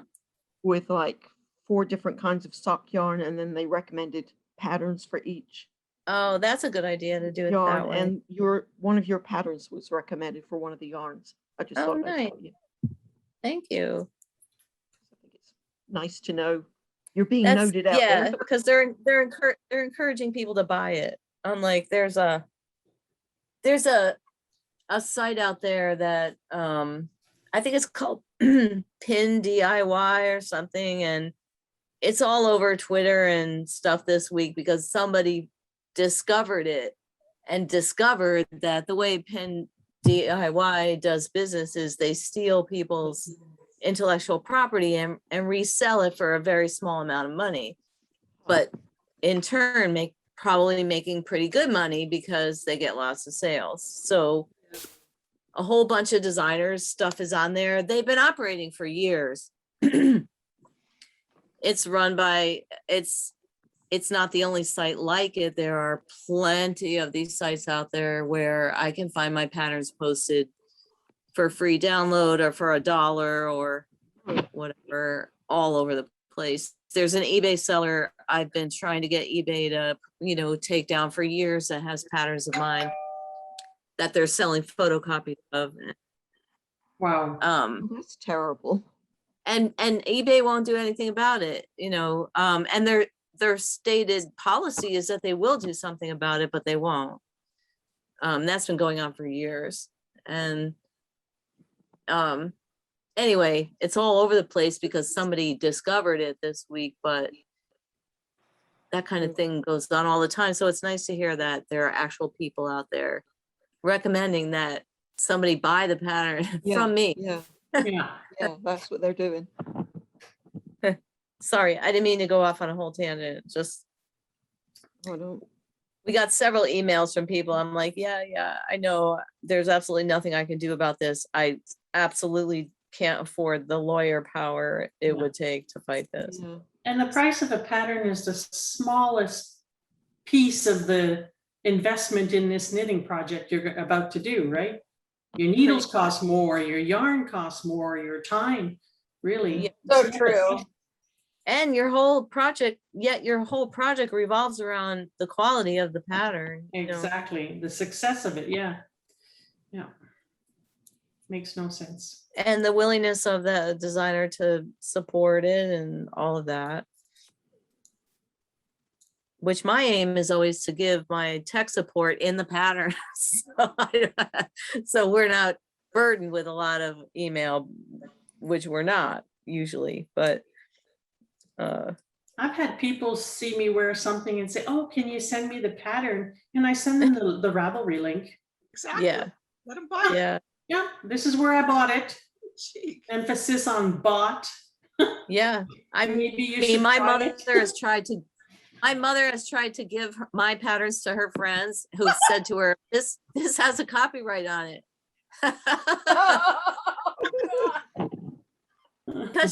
Because where she lives, there are a lot of retired professors and academics who live there. So they're all very sensitive about that, having published their own work. And she was like, she told me that she wouldn't take it because it has a copyright on it. I'm like, yeah, and you should be promoting sales of my work. But it's my pattern to give away. I'm like, no, it's not. Oh my gosh, your mother. She cracks me up. She's getting there. I mean, this was a few years ago, but she's getting there. Trust me, You want me to come visit? for everyone. Well, it's funny. I can't buy the gas to put in the car because you keep giving it away. Yeah. Thanks, Mom. Every pattern is a gallon of gas that brings me closer to you. So no. Yeah. Or two. Yeah. Yeah. Depending on what state you live in.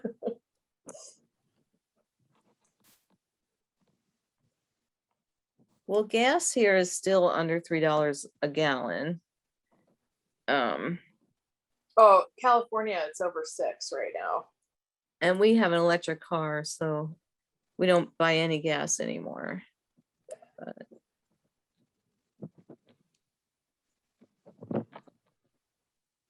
Gas is very expensive in Washington state because we don't have a state income tax. So they tax us on everything, including gas. Yeah.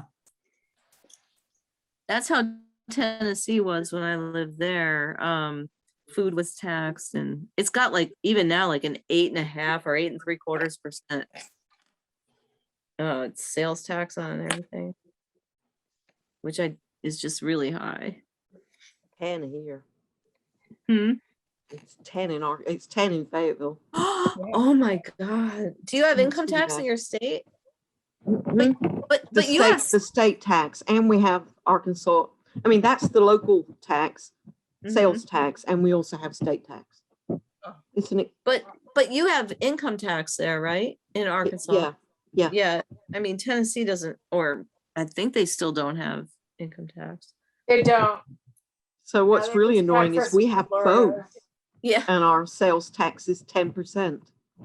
Well, that's like California. Wow, the sales tax here is 6.25 or 6.5. It can always Yeah. get worse. New York Don't City get it, has don't an get income it. tax, so always get But- worse. Yeah. We have city tax here. We have a 2% city tax. Income tax? Yeah. Whoa. Catherine, I pay it all the time, so I know. We have tax in the city of Canton, and we also have a monthly sewer, trash, and water tax that we have to pay if you live inside the city.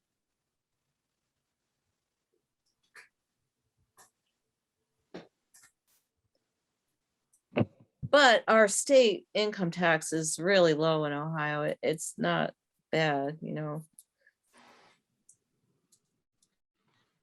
fact, our city income tax went up this year for the first time since we lived here.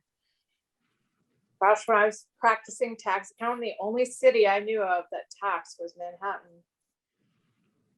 Income tax on your salary.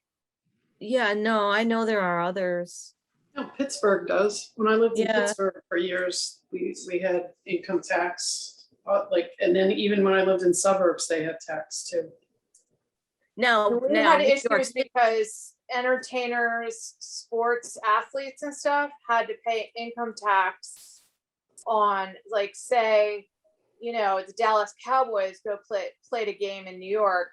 Well, they're not in Manhattan, but let's say the LA Lakers played in New York against the Knicks.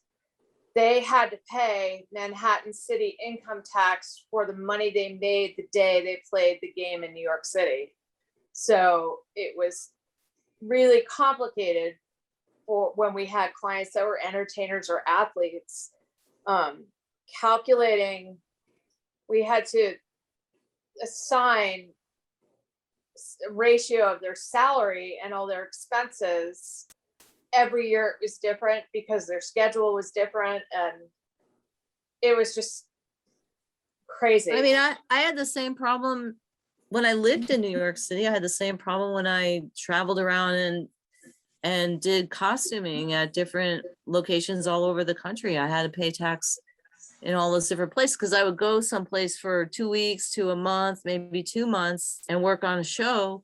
So I actually lived there during that time. And I mean, one year I paid tax in like 8 different places. Right, different states, yeah.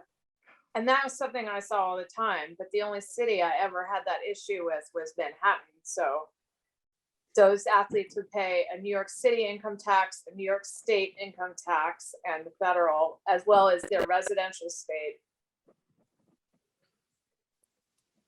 And the other states that they worked in. Wow. So did they get to deduct the Sometimes income? yes, and sometimes no. Each state has different laws on the deductibility of other states' taxes. Yeah. Whoa. Double taxing.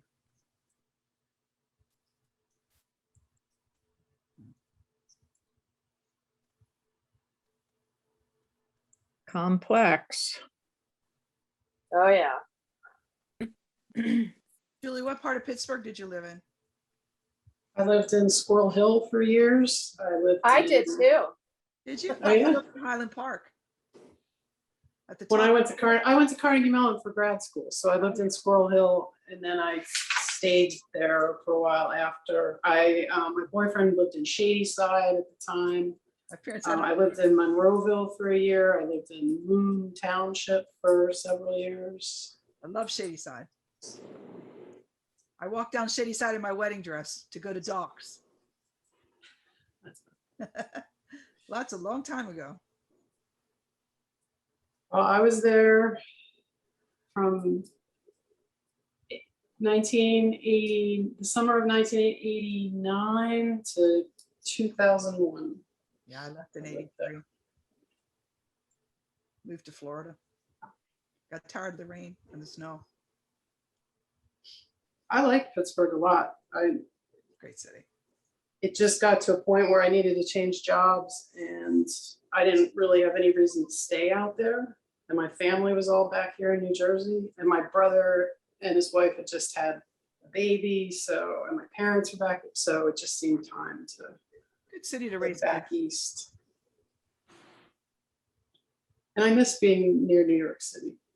I mean, Pittsburgh's a nice city, but it's not New York, No, too busy for me. which some people would say is a good thing, but It is a good thing for me.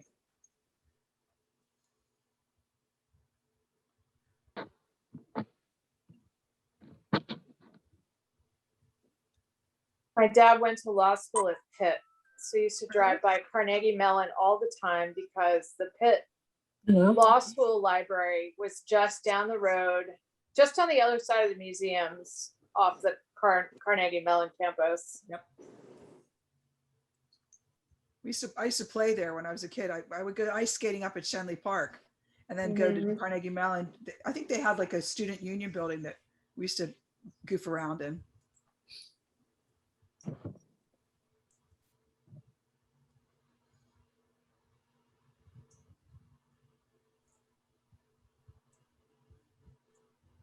so when I lived out there, I used to play a lot of disc golf. And there's a disc golf course in Canton that I used to play in tournaments in sometimes. In Canton, Yeah, there are several that I know Yeah. of. They're at Malone University. Is that where you went? I don't think so. Oh. This was like a standalone thing. Oh, really? It might have There's been in one, Maslin, Canton, Maslin. It might have been, Oh, at Massillon. Okay. yeah. There's one in up the street at Malone University, which is a very hilly campus. It's a very good place to have something like that. And they play that. There are always teams of people playing around the campus when we go Well, walking up there. There's one at Arboretum Park and there is one in Maslin as well. So there's several. Yeah, I think it And was the one Vassar- in Maslin that I Vassar- played in. Somebody put a couple of those in Vassar Park too, just for kids to learn, to be able to learn it. I learned in Shenley Park, there was a course, those of you who were talking about Shenley Park, that's where I started playing. And with the summers off, I could play a lot. Do you still play? I haven't lately. In New Jersey, there aren't really many courses around because the real Oh. estate's an issue for that. I never played it, but I have, and I love to play Frisbee, like real Frisbee. I started playing because friends of mine played it, and it was like a good excuse to go for a walk because you throw the disc and then you have to walk and pick it up. So I just started playing. Shenley and- Park is in the winter. Hmm? I only went to Shenley Park in the winter to go ice skating. Ah, well, I played disc golf in the winter at Shenley Park too. Play in the snow. I never heard of it. Sounds You probably have seen it without realizing it. probably. I never knew what those basket things were before. Yeah, that's So they set out this course with these like baskets. It's hard to describe, but it's a pole with like they They're look like metal. that. It's like a metal circle with chains hanging down Chains. and like a. What is that? What is that for? Just to trap the Frisbee? So you throw the disc or the Frisbee into the chains and it knocks it down into the basket. 'Cause Okay. So it like absorbs the energy. Yeah. So it's a little bit like miniature golf in that you're not really throwing it out of control or anything. It's not going over a fence. There's some you're aiming for. courses. Yeah, there's some courses with really long holes. Like there are par fives and par fours, just like golf. Yeah, I mean the Malone campus one has some really, I think, really far apart ones, and uphill at that, in the wind, next to the highway. You know, like it's pretty challenging from what I understand. Yeah, I used to play. There was one course up in Toronto that we played that you would start at the top of it. This was in the summer we played because they had ski slopes there that weren't in use for skiing, obviously during the summer, but you throw down the ski slope. And so you have to take the wind into account and everything. So, yeah, so I used to travel around in the summer doing that. There's a course in my park, right across the street from me. Wow, nice. Yeah. Yeah, Such around a- here, like I have all my stuff, all my old discs and everything, but here the courses are really there aren't any close by. It's like an investment of a lot of time to go play. But It's it's so just- portable. That's what's the nice thing about it. It's It's portable. not a lot of gear to put in your car if you have a course nearby. Yeah. Yeah. Yeah, it's cheaper than regular golf. Oh, yeah. My disc golf friends would get mad when I said cheaper than real golf. Because I play real golf too, but they would get upset. This is what I've got. I've got the golf course.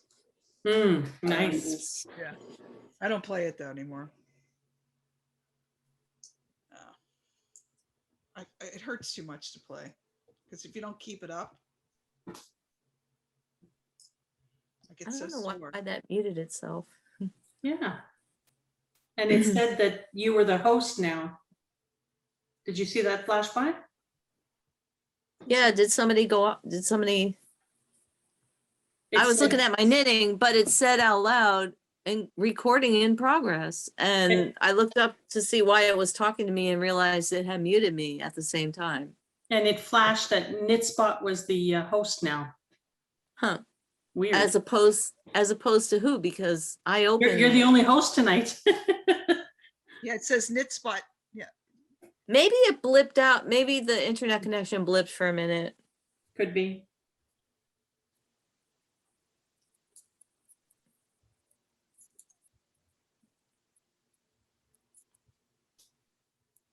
Be right back.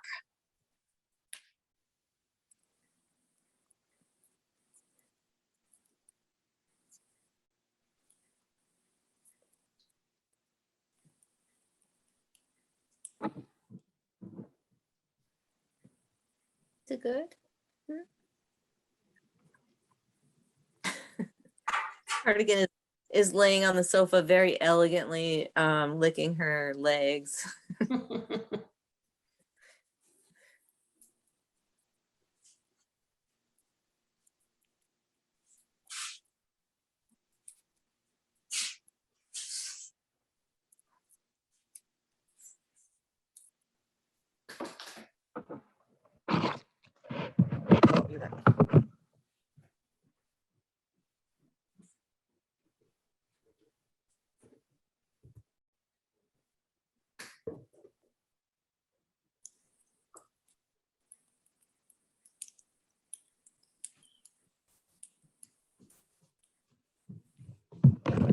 I have a little knitting show and tell from England. Wow. It's a little antique knitting box for you to carry while you're walking and knitting. It has a Oh, little wow. hole Cool. in How sweet. Is it and- metal? Hmm? Is It's it wooden. metal? Oh, No, it's wooden. And you find them with different places on because they were often bought as souvenirs from a Oh, place someone was visiting. And but it must have been, they must have been knitting, fine stockings or something because you can't fit very much inside it. It's quite small, really. yeah. That is super cool. I have two of them. This is the best one. I thought they were cute, even though they're not very practical with thick. I love that wool. kind of stuff. So, Yeah. those things are like from days gone by, they just don't come back, Yeah, I think this one has the original string. The other one doesn't have any string on it. Oh, that's really cool. So what decal does it have from where? It's Barmouth, Oh, cool. Get out of here. and the other one's still in England. I have another one that's, I think it's Lindisfarne or something. I don't know. Uh-huh. So, but anyway, I thought they were pretty cool.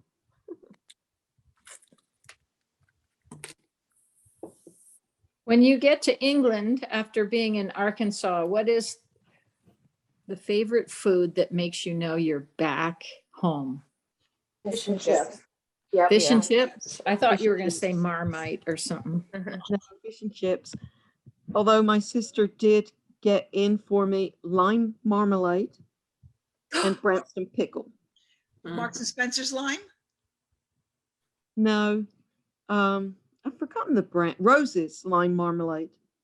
Oh, okay. Rose's lime. Okay, cool. Yeah, It's so delicious. yeah. Marmite, forget it. No way. I And always fish bring and home chips. pickle. It's one of my favorites. Pickle and cheddar sandwich. The Branston. Do you like the Branston pickle? Yeah. I like an onion. get different ones at the grocery store, but my favorite has been, this is gonna sound really snotty, but it's just my favorite, is the one from Fortnum and Mason. Mm-hmm. I just love that. And they tend to have it on sale when I'm there. So I Stock can up. get it in a big jar. Yeah. I don't think, I'm not sure if I've had theirs or not. Is it a brown pickle? The Fortnum and Mason? Yeah, it's brown and it's got small chunks, not big ones. It's a nice texture. And it's got all the different, turnips and things in it, parsnips. Yeah. I love it. It's bet just it's really good with cheese. I bet it's Branston pickle, but better. I don't know. I mean, I've tried some of their other products and they're not better in quality. They're just maybe slightly different in flavor,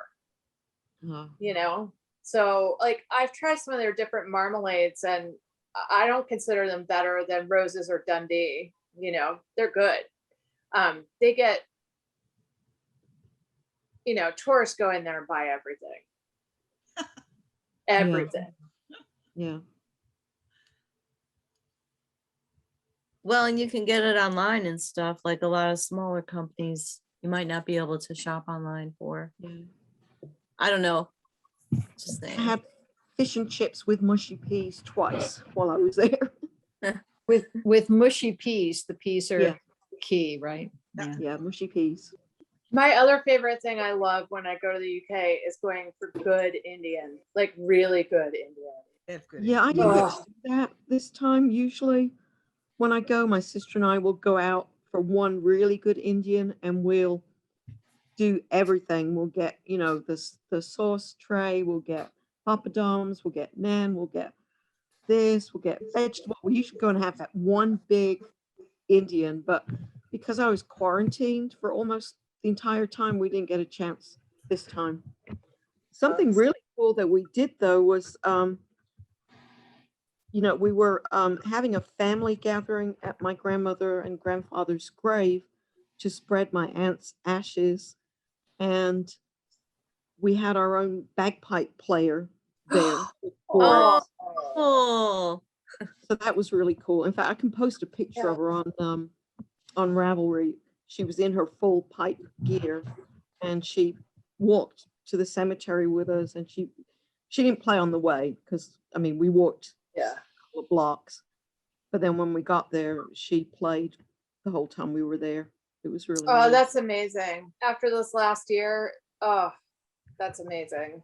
And before we even left, she was outside warming up because she said she was warming up inside and she couldn't tell inside whether she was in tune or not because of the way it was coming off the walls.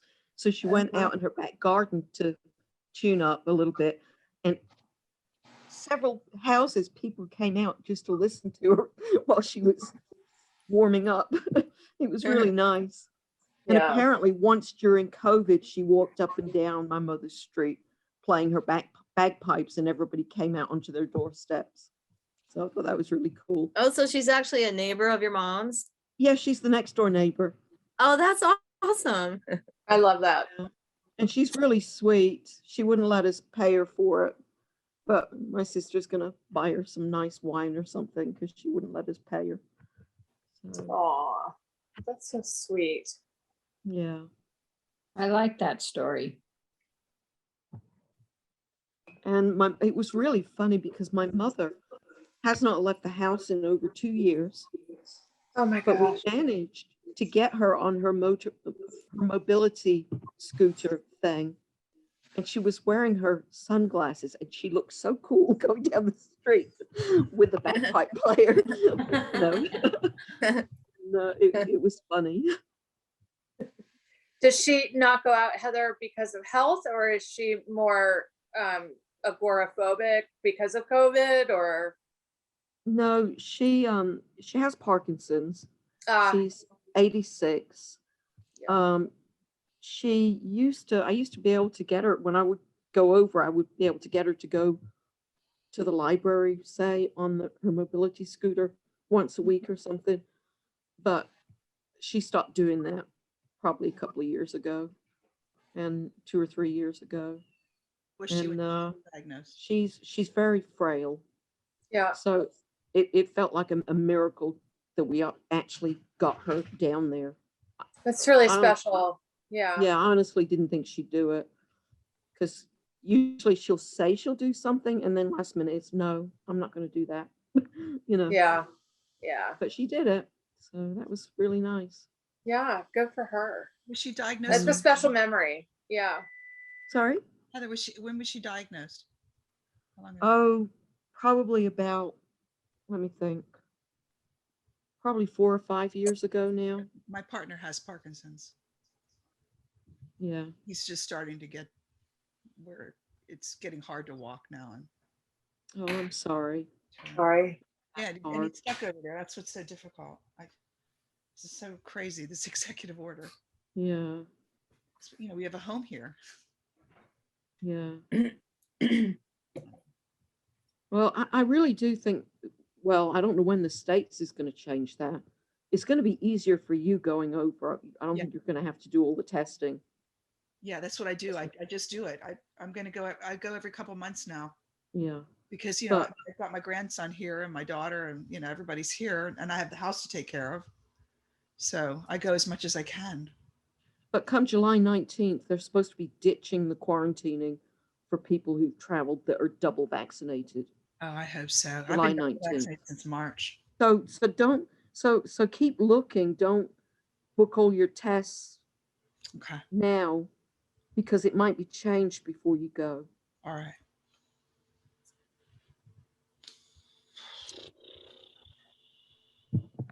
I hope it does He change. doesn't like to go out anymore anyway. He doesn't like to go out. He doesn't. Yeah, I can totally understand your mom. Oh, I'm sorry. He doesn't like to go out anymore. He doesn't want to. So she's starting to not socialize now. So does he need a walker or No. no? But he just has balance issues and he's Yeah. dragging his left foot now. That just Yeah. started last November. Okay.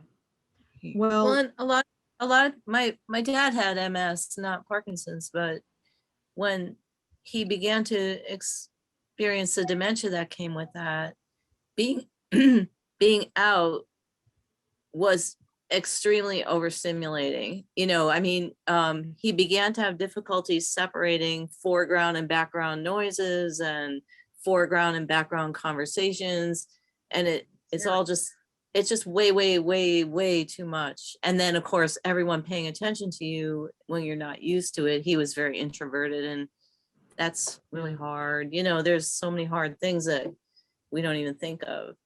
That Go walking after the high street clears because he lives right on the high street in Falmouth, and it clears up at 5 o'clock at night, so I can get him to go out for a nice half an hour, 40-minute walk, just to Yeah. keep him moving. Because if he stops moving, that'll be terrible. Mentally, Yeah, it'll be terrible.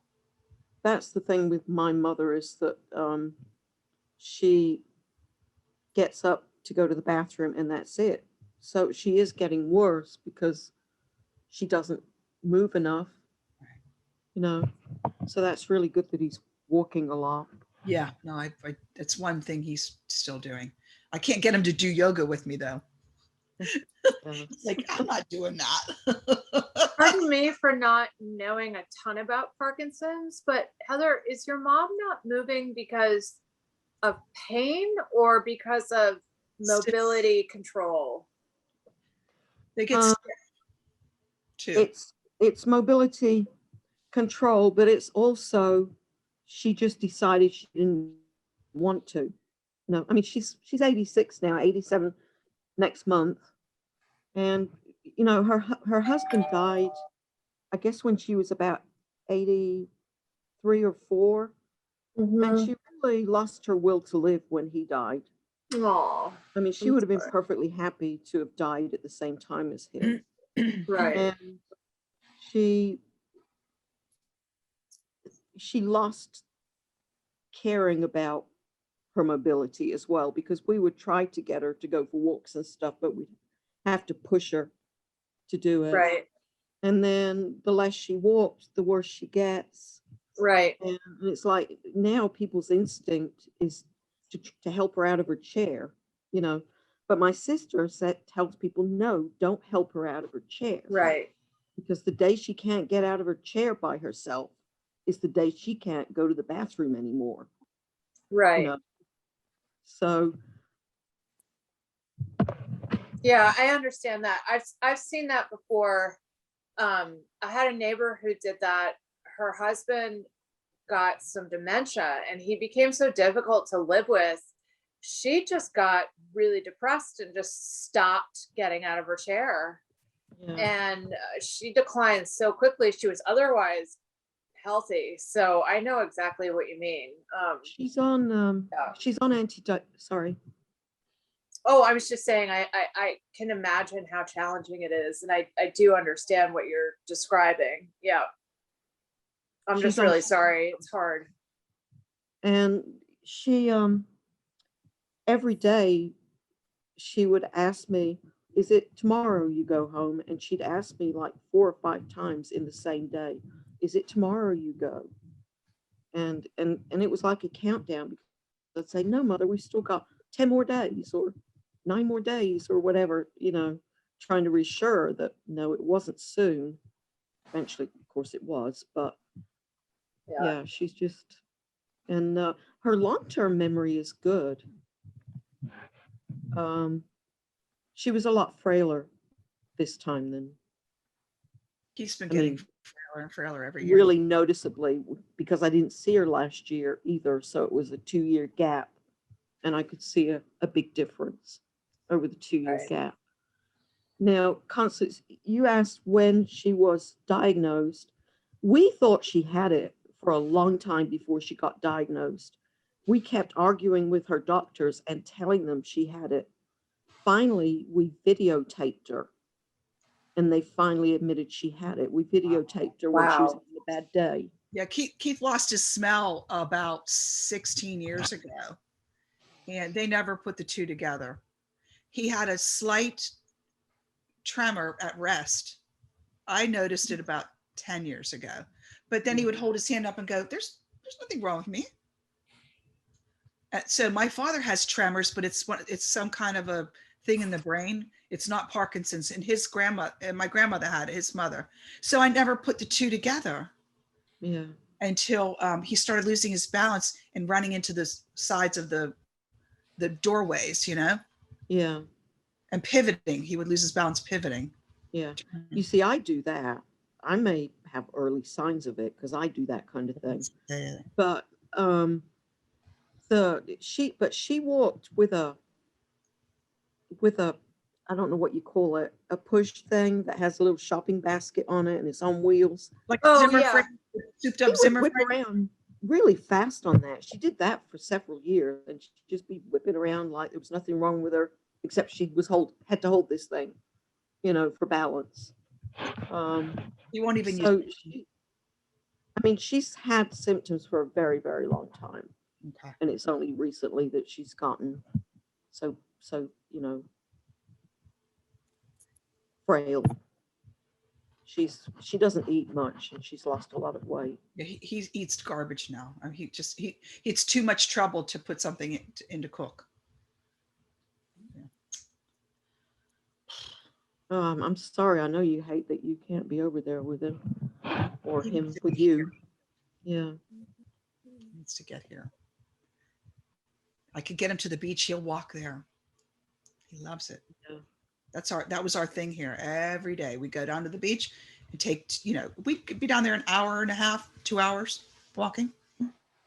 Yeah, I'm a bit surprised at how closed down we are internationally, No. yet nothing's being done here, I mean, the mask mandates are gone most places as far as I know, and life's pretty much back to normal. And I don't know what it's like where all of you are, but in Arkansas, the cases have been increasing Yeah, they're rapidly. in Florida too.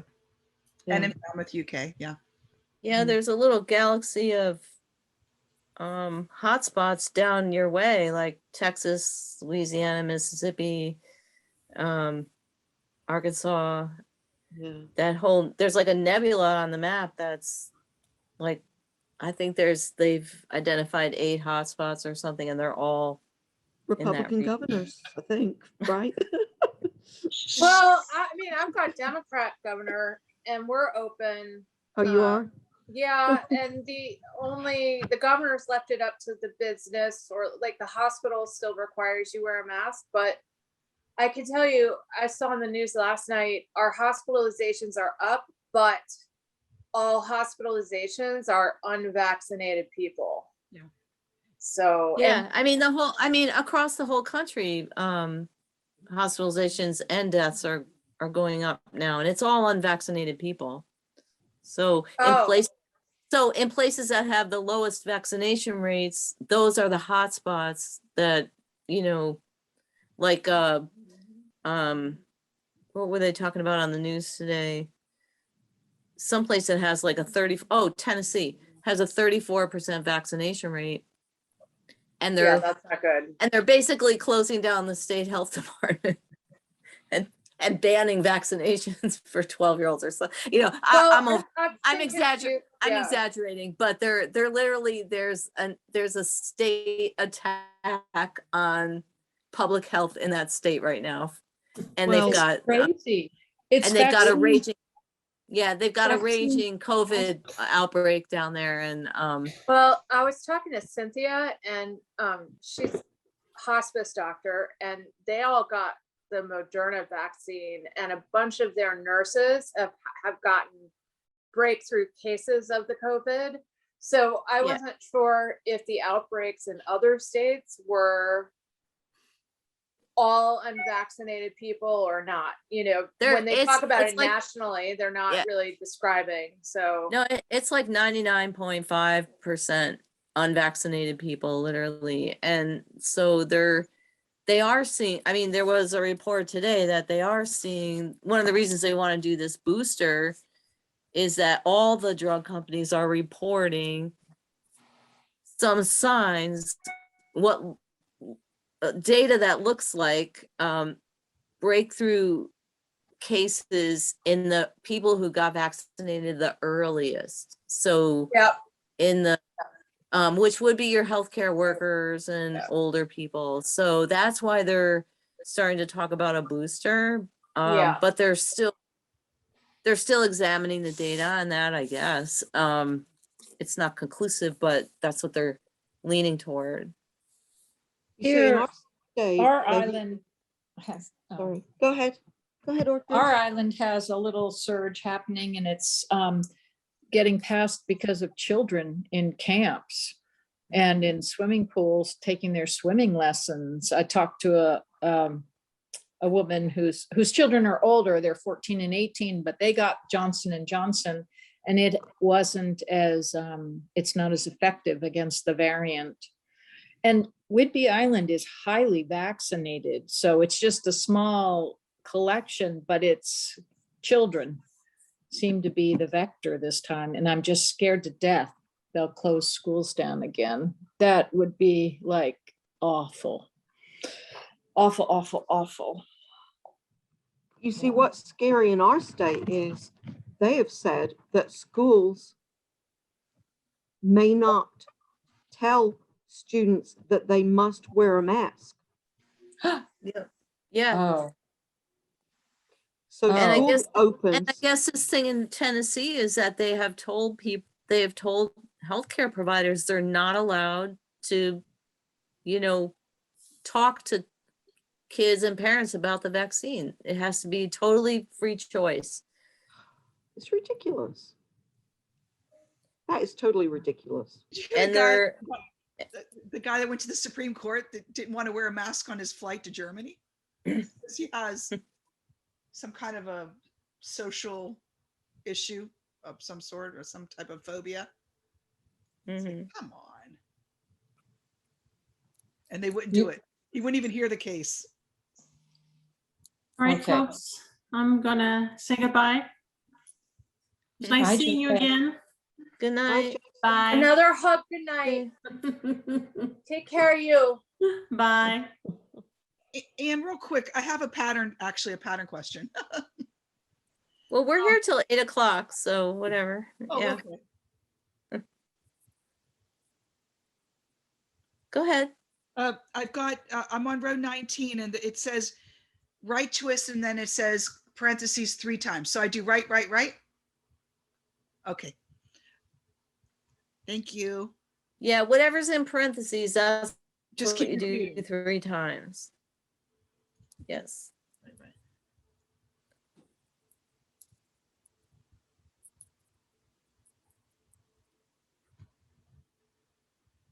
How Somebody- go ahead. Somebody emailed today with a problem with row 1 of the pattern, but no one else had a problem, right? Nobody. No. Yeah, she must have been, her problem may have carried over from the previous row or something. I don't know. She had some kind of problem. I was just gonna ask those of you that are doing summer gardens, how are they going? I'd like to live through you since I didn't get to do mine this year. Tell me all about it. I picked cucumbers and green beans today. Oh, yum yum. Yeah, my We're picking- cucumbers are coming in. My green beans are slow, but I've had lots of tomatoes, potatoes, raspberries, lettuce, green onions, chives, shallots, garlic, zucchini. It's really full swing. Yeah. Audrey, I think we need to get a tour of your garden. Actually, it's huge. I spend 4 days a week, 6 hours in it. Yeah. And she's in her garden that much this time of year, I swear to God, especially in August when you really get picking. Yeah, we have, it's weird this year where green beans are slow. The plants are just acting really sluggish. I don't know what's going on with them. And I replanted in different parts of the garden and I replanted different kinds of seeds and they're all not doing all that great for the green beans, which are we're usually drowning in them. But everything else, I mean, we're getting lots of squash right now. Cucumbers just started and they're nice. I've been picking eggplants. The eggplants started really early, which is so odd, but like that was literally the first thing I picked in the garden was eggplant. So yeah, It is. I mean, there were pretty good size, like 4-inch eggplants. Wow. Fruits within 3 weeks, 2 or 3 weeks of planting the plants. So, and then our lettuce is fabulous. We're getting all kinds of greens and tomatoes, not yet. In fact, the tomatoes seem a little sluggish, but maybe I'm wrong. So Interesting, you got eggplants, but not tomatoes. yeah, and peppers. Oh my gosh, I've already picked a couple pretty good sized peppers too. And like last year, I didn't pick peppers till the end of August, I think. They were there, I just didn't pick them. I wanted them to get big and thick and everything. I made our This year veggie they're- green from the Parents Club last week and ate Oh, that yeah. for like 5 days of perfectly happy bliss. That's such a good dish. I love that Yeah, dish. I mean, this time of year when everything's local and fresh, that dish is the bomb. It's so good. What dish was that? It was in our first pairings club, right? Yeah, yeah. So the Bare Naked Wolves book. And it's layers of vegetables, eggplant, peppers, tomatoes, Potatoes, onions. potatoes near the top, onions, right. And then you layer those with mozzarella cheese and basil and stuff like that. And then you pour in eggs, scrambled eggs, scrambled with like a little half and half or a little milk, and you bake it into a great big tureen. And when it comes out and it cools, you slice it and you see stripes of all the vegetables in it, and it makes a really good sandwich. It's so I good. do it without cheese, and sometimes I do it without egg, depending on my Mhm. mood. Mhm. Oh, so good though. Lots of sounds olive oil. delicious. It's And- so good. Everything mingles and blends. And oh, it has mushrooms in it too. Like you can put whatever you have, you know. It's a mix of roots and green vegetables. Roots And and it goes with fruits. everything. It's so good with like, grilled steak or grilled fish or, any seafood or on its own, some pasta with some pesto if you wanted, whatever. It's just so good.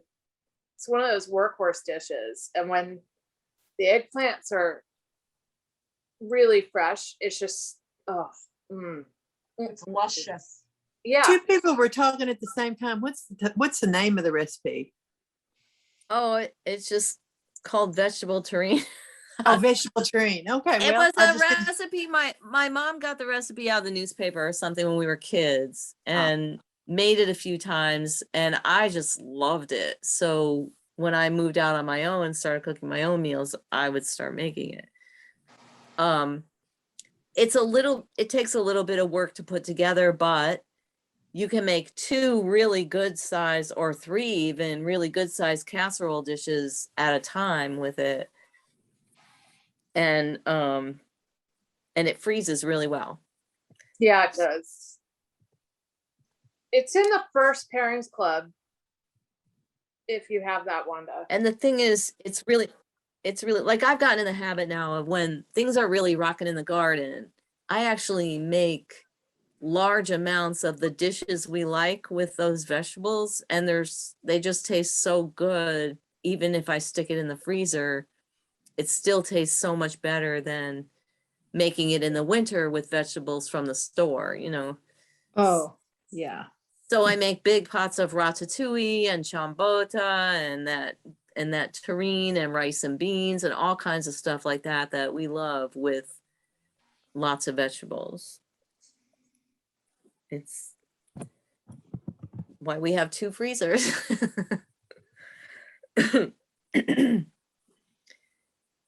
In addition to Do you putting have a up, vacuum sealing bag? Do you have a vacuum sealing thing? no, I just put them in containers and stuff. Oh my gosh, it's so good to have that vacuum seal bag for raspberries. I freeze them first in the yogurt container and then transfer them to the bags. And they just keep so much better in the freezer. That's with good to that. maybe Yeah. someday. I And have it's to so really easy. I have to really watch the different contraptions I invest in because we don't have a lot of space for stuff. Yeah. Well, you have to save a lot of containers if you put them in containers. That's true. My containers take as much room as the vacuum sealing thing. Yeah, my When containers. when you're vacuum sealing your vegetables and stuff, Audrey, do you cook them before you do that or no? Well, if it's a casserole, it is cooked. And if it's smoked salmon, it's cooked. But my raspberries, and I don't really freeze a lot of vegetables because I love greens and I can grow them in my garden all year. So I basically eat leeks and greens and carrots all year long out of the garden. Right. Yeah. I was Uh, curious because I was wondering, I was going to ask you if you would then reheat the items in the bag, sort of sous vide, you know, boiling water Right. kind of thing. Well, I've never tried that, and I wouldn't do it because I'm not a fan of heated plastic. I know, me too. That's why I was asking. Yeah. Yeah, yeah. But it's a quick way to get, when you have lots from the garden, like your tomatoes, you can get them frozen and make your sauces later when you're not gardening and flooded with produce and trying to cook. So you just put the tomatoes whole in those bags and freeze them? Is that what you're saying? My neighbor does that. I don't grow tomatoes. I do not have a hot garden. I've got one tomato plant in a warm spot. Oh, But that's why I can grow. It's not that hot in the summer, but it's not that cold in the winter either. But I could never do eggplant or peppers or melon or only cherry tomatoes.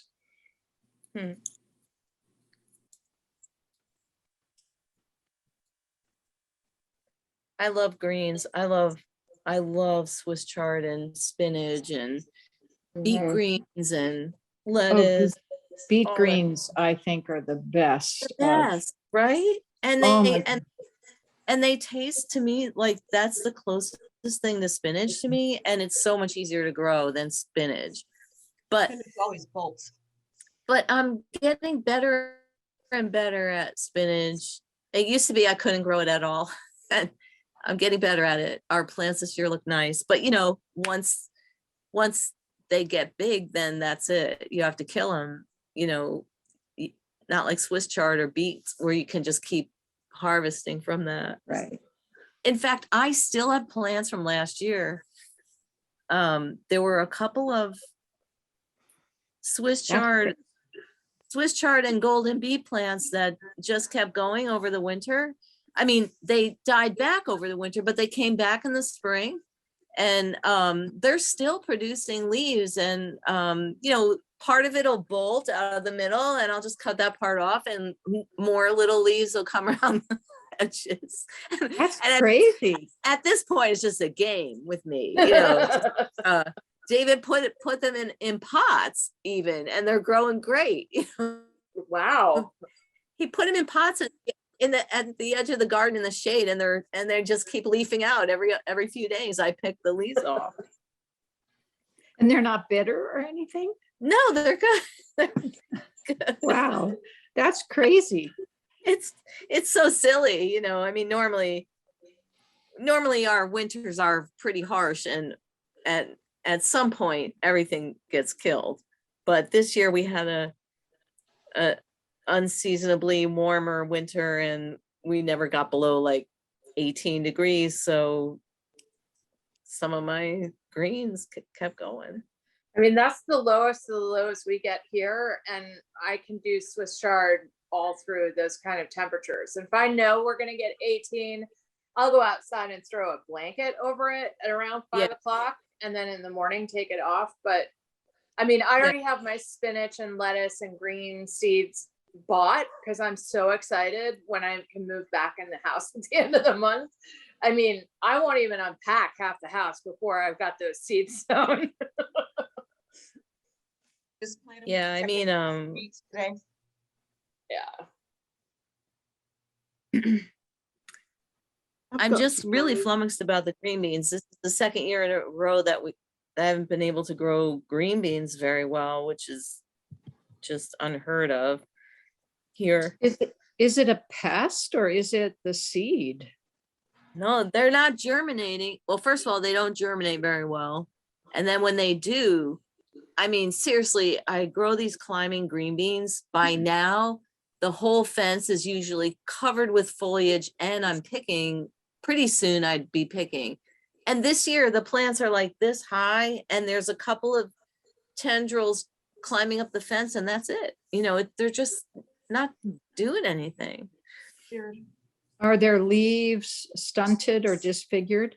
No, they're pretty. The plants are pretty. They're just real small and delicate looking. And the seeds, and then I planted in a completely different part of the garden. I planted some more bush beans, and one type came up and the other type didn't. So I have 2 empty rows and 1 full row. Wow, you I'm gonna have a weird problem. Yeah, it's Yeah. very weird. Now I thought the problem with the bye Heather. Bye, I thought the problem Bye. I thought the problem along the fence might be from the garlic, because I read somewhere that garlic isn't not a good companion for beans. But so next year we will change that. Well, I don't think beans even like being planted after garlic. If your garlic was in that bed the Right. year before. Right. The garlic wasn't in that bed, but David takes the dirt from the different beds and moves it around, and it's highly likely that the garlic dirt went to the beans, and that could be why. Yeah. Yeah. I honestly think that's why. So next year he's gonna have to scrape down and specifically take the dirt from the sweet potatoes or from the greens or somewhere else. And maybe we could fix it that way. But the garlic being near the squash, holy cow, like we've had such healthy squash for 2 years running now, where normally we lose our squash plants a few weeks in to the beetles and stuff. Well, that's interesting. Well, And that's good to know. That's really critical information. Yeah, and they're right next to each other. And last year we had squash all year right till October. And normally we can't get squash to stay through, half of July. So. Except now I'm nervous because I just planted some bush beans where I ripped out the garlic, so. Well, we'll find out. It'll be an experiment. Did they Yeah. sprout? I just did it a couple days ago. Oh, okay. I did see some sproutage when I was out there earlier today. Oh, okay. I planted them on Friday or Saturday. We've been growing green beans next to the garlic, with the garlic at the end of that row for years. Yeah. But it's possible that they never shared the same dirt one year to the other until now,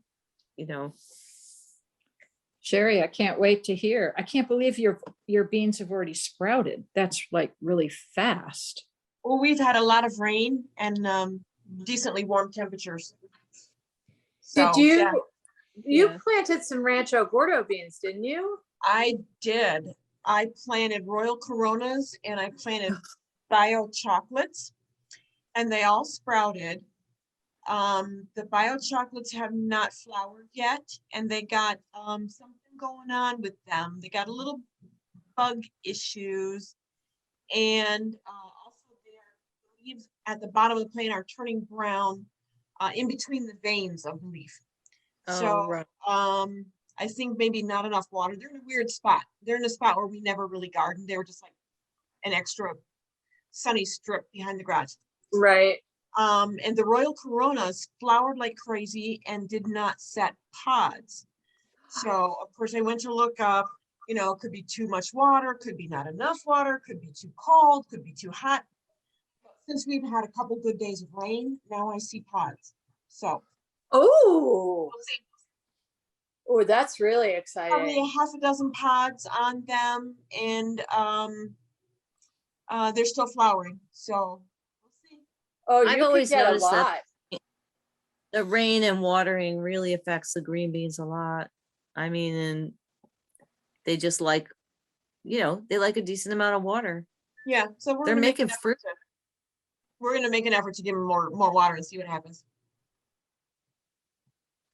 I mean, Oh my David's gosh. kind of a fan of standing out there with the hose, but the truth is that's not really enough watering for the plants. They Yeah. they need a sprinkler running for an hour or two, That's how I water every couple of days with the sprinkler. But Bruce is home so often now, so he goes out there and waters them daily. But I think this patch behind the garage needs twice a day. Is there any chance Sadie might have tinkled on the ones that are kind of brown? No, Okay. Yeah, she doesn't go back there. She's not allowed back there. Because it's No, beans get a brown rust. It's called rust. And no, it's not. Well, it's not the round spots. It's a weird thing. I've never seen it before. And I tried to look it up online and I don't know. our don't know. beans get something like that, where the webbing between the Yeah. and does it disintegrate so they end up like lacy? Maybe. Let's see. Did I keep it? Oh, here. I don't know if you can tell. I can't see it very well, but yeah. Oh, yeah, look at that. So, I mean, I can see that there's some bug there. That almost looks like it's bleached out from not enough water though. Well, this is what I'm wondering. So the easiest thing is to water it more and see what happens. Yeah, that's kind of looks like, you know, Yeah. sometimes the greens will get like that when there just isn't enough water. And because they're brown in the thin spot of the leaf, you know, I thought maybe they just were fried. Yeah, maybe. So we'll see. I get that when I over fertilize. If I And use see, too I much haven't- compost. I haven't given them anything, Yeah. You don't need to fertilize beans though. but they were just bonus beans. I mean, out of the pantry. So, you know, it's an experiment. If they grow, fine. If they don't, I'll do something different next year. Yeah. I just feel kind of dumb, and also it's a loss for us because we put so many beans away for the dogs in the winter and stuff. Yeah. You could go to a farmer's market, you'd have to buy beans. What? That'd be a pain. I said, if you went to a farmer's market, you might have to buy beans, but that'd be I kind of. might have to, yeah. Who was it who used the wrong chart earlier today? I just did that.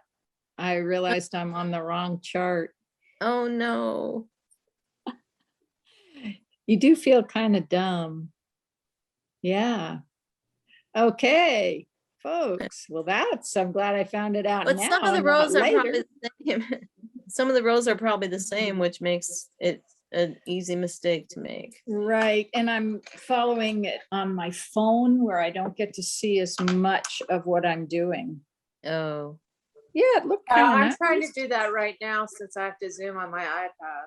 So. Yeah, that's what I'm doing. I'm trying to talk my husband into getting him a new iPad because his is really old and he's got a little mini one because he likes putting it in a bag when he travels. But he's had it for so long, it's not working very fast, and I keep pointing that out to him. like the one we have in the shop here. It's a nice. It's really mini. not working Really very slow. fast, is it? It's My pretty- advice is don't get the iPad Pro because that's what I got and it's too heavy. My wrist gets tired. I've dropped it. I've already had to replace the screen once. It's just too physically heavy. No, his is a little mini one. It's No, it's I'm a little saying if bigger you get than a my- replacement, I got the Pro because it had a bigger screen and I was all excited about that, but it's heavy. It's a lot heavier than the iPad Air.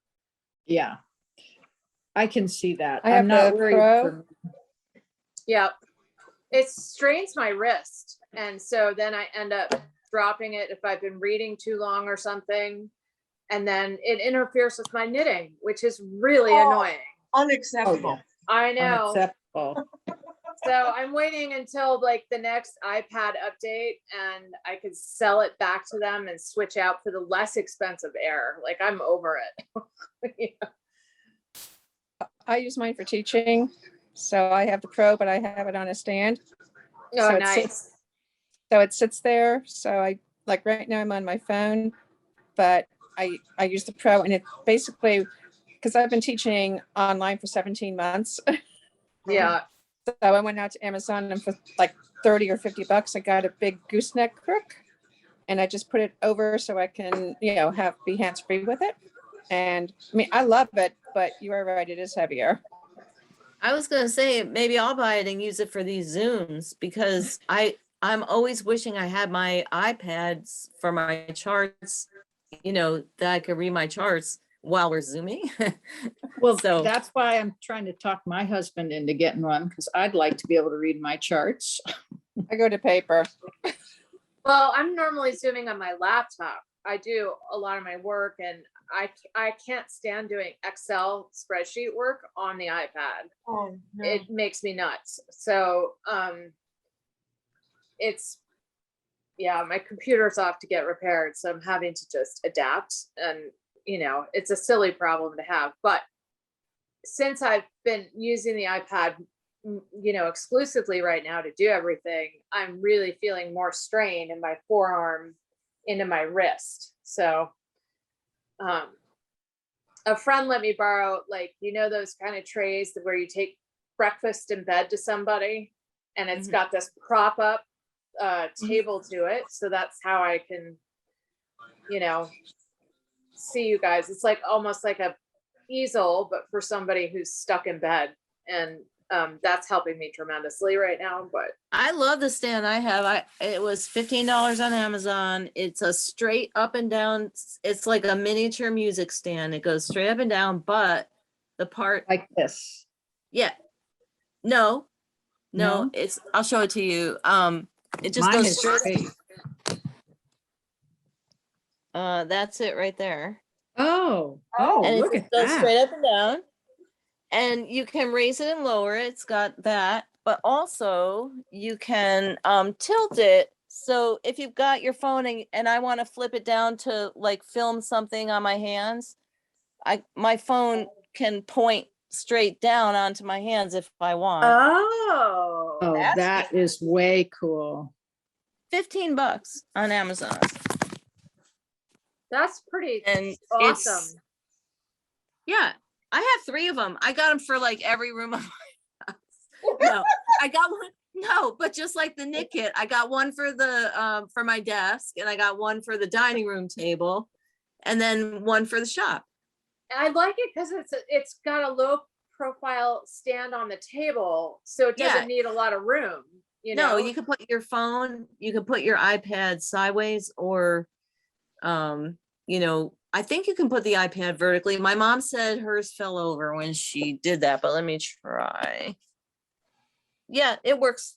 I don't know what her problem was. How high does it go, Anne? So if you had it on a coffee table next to you, would it go up like 18 inches? I have it on the coffee table right now, and let me measure it with So, with my handy tape measure. I think I have it extended to the full height, and it's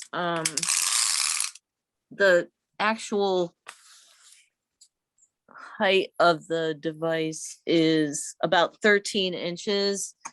That's pretty good. Yeah. But from the top of the iPad down is more like 15 inches. Oh, wow. And it's very simple. It comes in 2 pieces that you just, they send the Allen wrench to put it together, and that's it.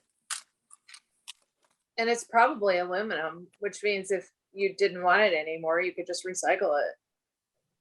If it's only 15 bucks. I really should buy them for other people at the office. I just keep forgetting, but I'm going to totally look for that. That is exactly what I need. Let me see if I can. If I text you the link, can you put it in the chat? I don't know. I've never done that on the iPad, but I'm sure I can figure it out. Well, if you can, I'm on a laptop, so.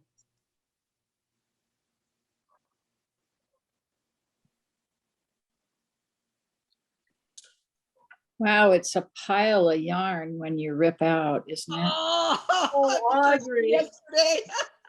Yes, I can, Anne. I'm finally back to where I started yesterday. Robin says she's sorry she had to leave. She made an error and she couldn't figure it out. So she had to log off so she could rip it out and fix it. Surgery time. Yeah. He didn't want us to hear bad words.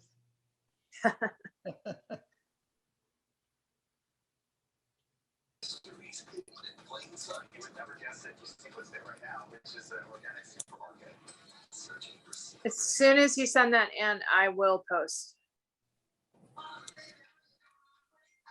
I mean, I think it looks like they have ones that are even cheaper now. Let me just. I have to find it. And the thing I like about this, it doesn't have any silly clips that clip it top and bottom. You just set the thing, you just set the iPad on there. It makes complete sense.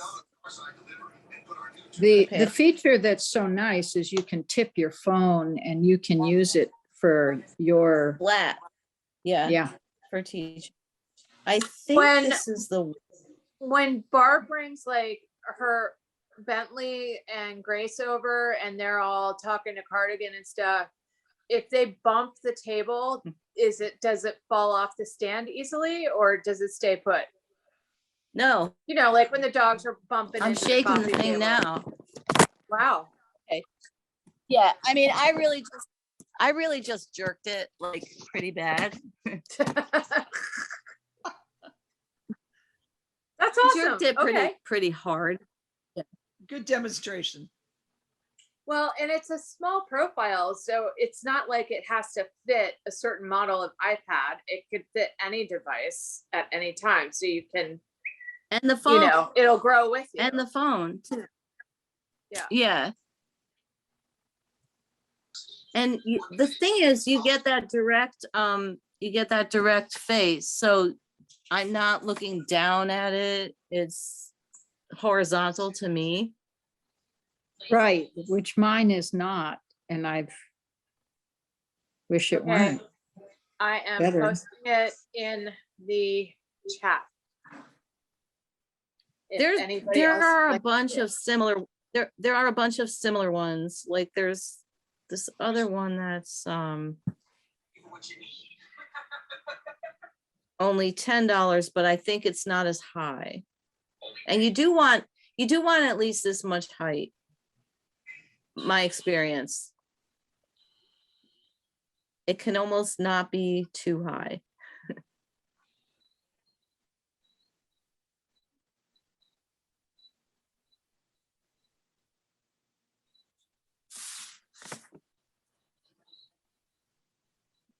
Well, that device might save me replacing the iPad. So But Anne wanted your iPad.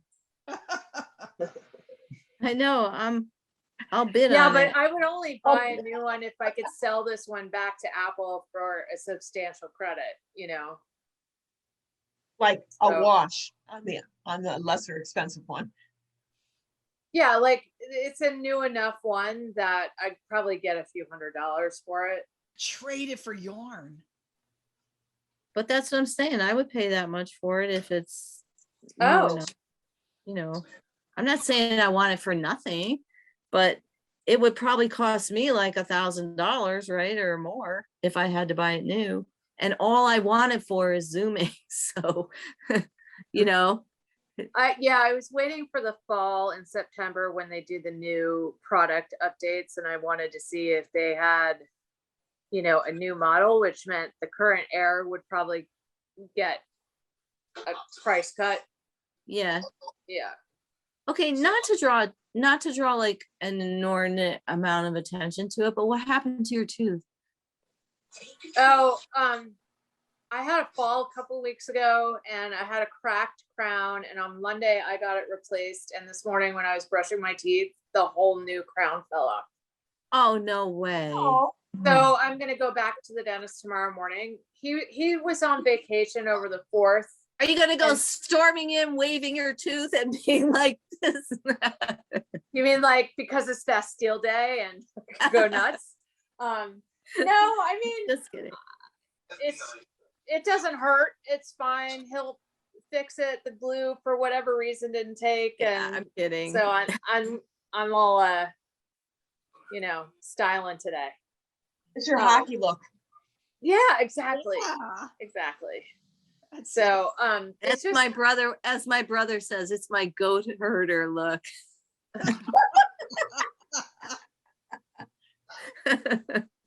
Man. it's my chewing tobacco look. Oh, there you go. You need a spitting hole. Exactly. Or if Heather were still here, I'd say it's my English look.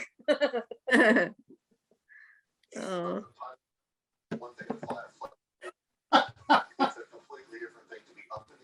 makes us for marriage when dating gets too far.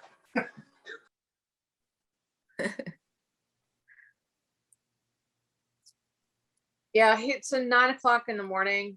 It's going to be fixed. So That's good. yeah, just 24 hours of looking like a nutball. But when do I not look like a nutball?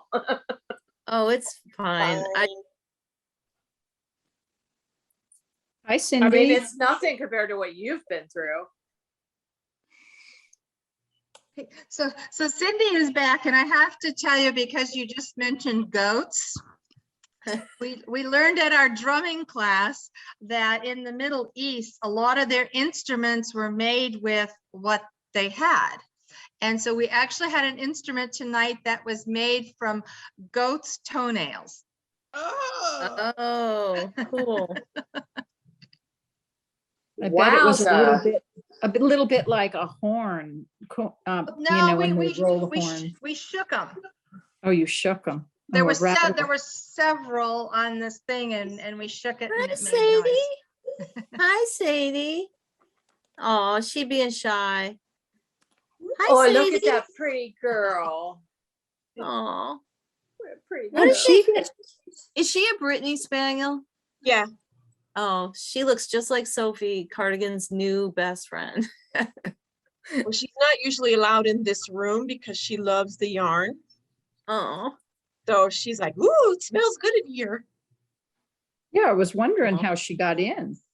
I let her in because I heard her in the hallway. Because I know Catherine likes to see Katie. her.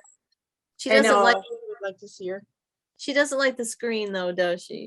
She doesn't really pay attention. She doesn't know. She looks like a very good girl. Like She is a she's good growing up. Bye, Julie. Have Bye, a good Julie. week.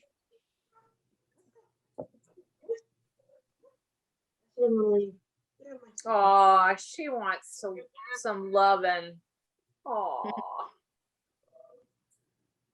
Look at you. You're such a good dog mom. No. Aren't we? You probably didn't think you'd take to it as much as you have. I did not. I did not know.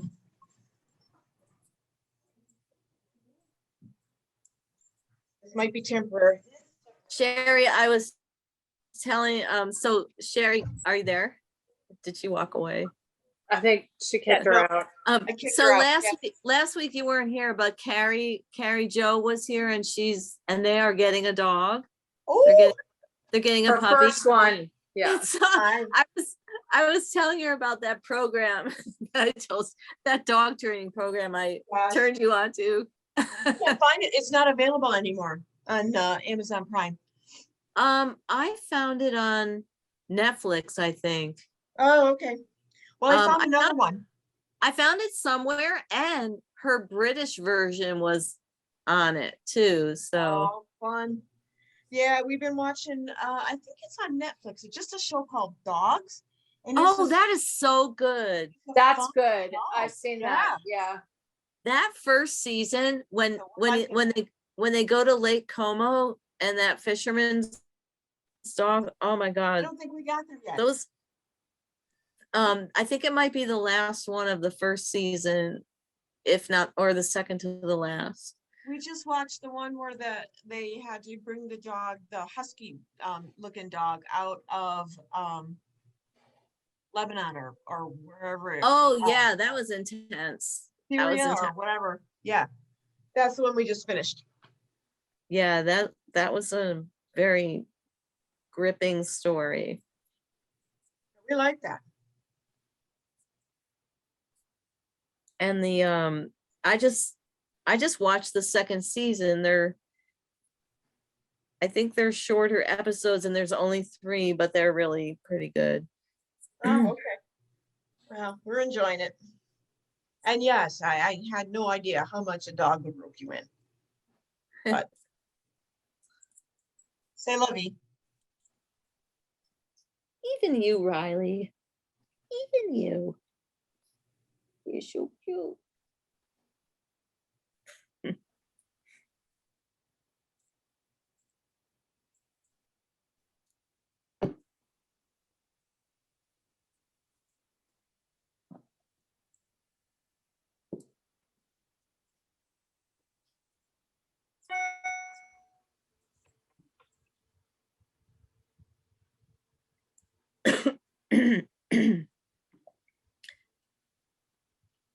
Riley shows her pleasure with body language. She's very, she reacts with her whole body when she's excited about something, or if I come home when I've been out for a few hours, she just spins and jumps and, does high fives. she's so funny. She's like a little cheerleader. So excited. If you unscrew the treat jar, she just starts spinning around. She's so different than Cardigan that way. So exuberant. And she tries to show you when she's especially happy with you. But most dogs will lick you when they do that, but she doesn't have control over her tongue, so she just keeps touching you with it. It's really funny. I call that wet noodling. My dogs, they won't necessarily lick me, but they'll come up with the wet noses and like poke me. And they do it that. Feels They like both, a cold wet noodle being thrown yeah, at you. So they both do that too, but this is definitely like with the tongue specifically, because she turns her head and like pastes her tongue on you. It's like a tongue tap. Yeah. Poor Riley. I do feel a little bad about her tongue. Well, what are you gonna do? I can't do anything. I wouldn't. Yeah. She's a cutie. She's something. She is cute.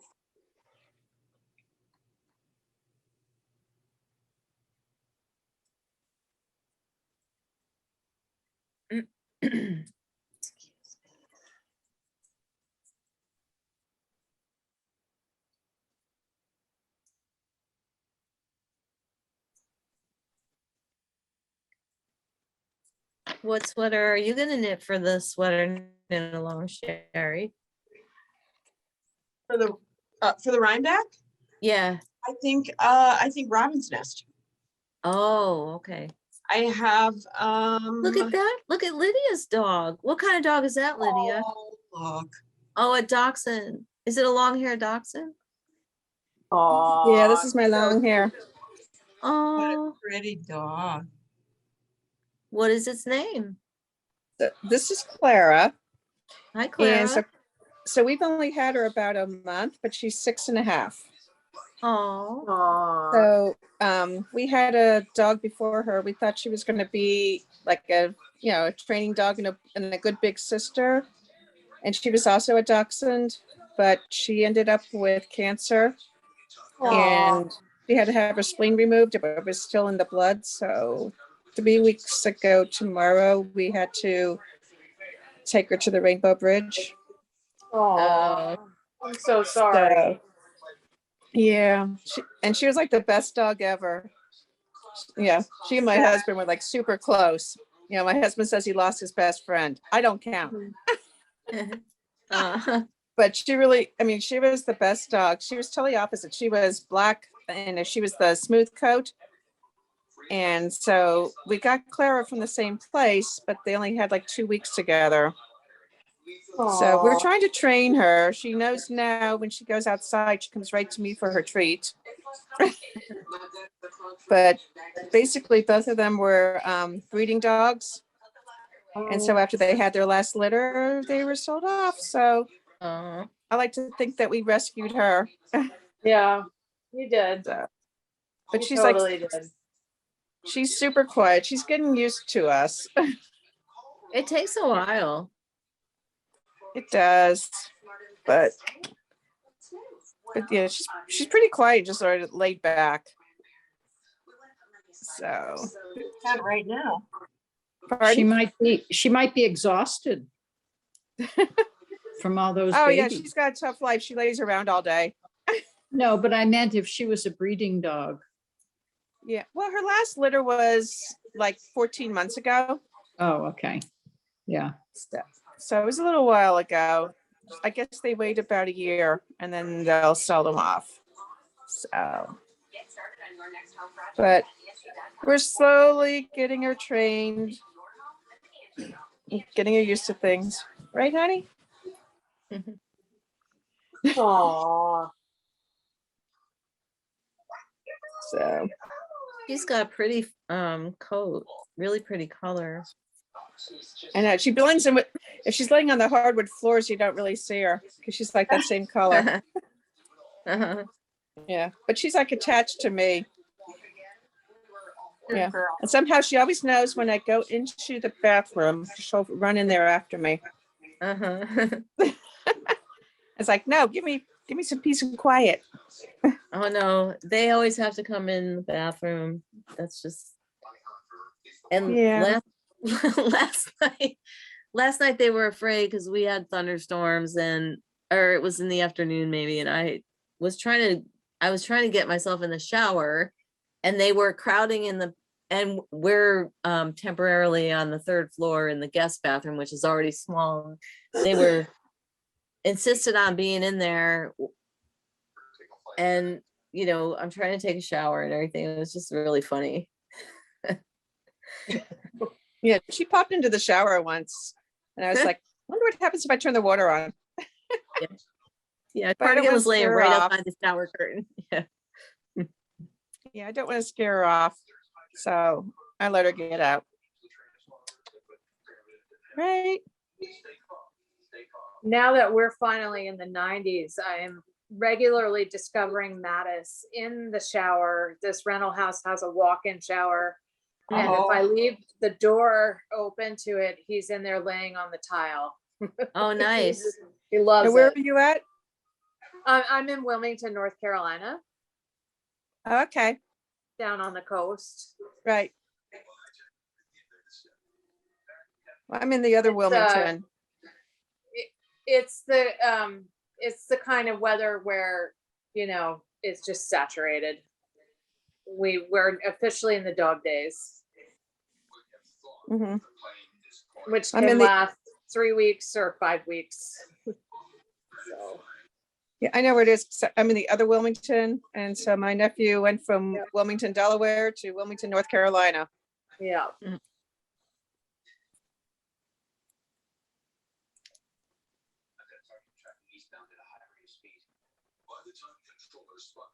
Most people in the country don't know that there's a Wilmington other than the one in Delaware. So. Oh, Outlander fans know there's a Wilmington, North Carolina. Yeah. Oh, I thought they knew about New Bern because that's where he went. I thought he went to like Tryon Palace and all that stuff. True, but also Wilmington figures. Oh, I didn't know that. Yeah, Yes, there's indeed. like a Is it pirates? Is it the pirates? Part of it, yes. Yeah, because we have all that pirate history. Isn't that where the old aunt lives? Like, wasn't that where the plantation where the old aunt? She lived in River Run, maybe. River Run was the name of it. Was it in Wilmington or closer to New? Maybe closer to Wilmington. I thought it was Wilmington. You might be right. There aren't really any plantations here. There are some more towards Myrtle Beach because it's too swampy. Although there were some rice plantations, part of the Gullah Geechee though. Not This wasn't cotton or anything, and it was a a homestead or plantation or where they did have slaves there They had though. turpentine. They processed. Yeah, turpentine. there were slaves here. Yep. Mm-hmm. But there were also a lot of free Gullah, Do you think Outlander is barrier historically islands. correct? It is, yeah. The author of those is really meticulously historically correct. She's pretty good. I mean, it's not like I can tell you there's a historical, like the first sort of governor's mansion of North Carolina, that would be the equivalent to the one in Williamsburg, was called Tryon Palace, which is in New Bern. And they say everything that she wrote, all the, historians and the docents say what she wrote about Tryon Palace is 100% accurate. And right before COVID, that season was about to air on whatever channel it's on. And they were training all the docents in the Outlander history so that they could, because they were expecting a surge of tourists to come, you know, to this old colonial building because of Outlander. And so they had all these events planned. And I remember all of this stuff going on in the spring, and then bam, COVID started. So I'd be curious to see if that happens at all this summer.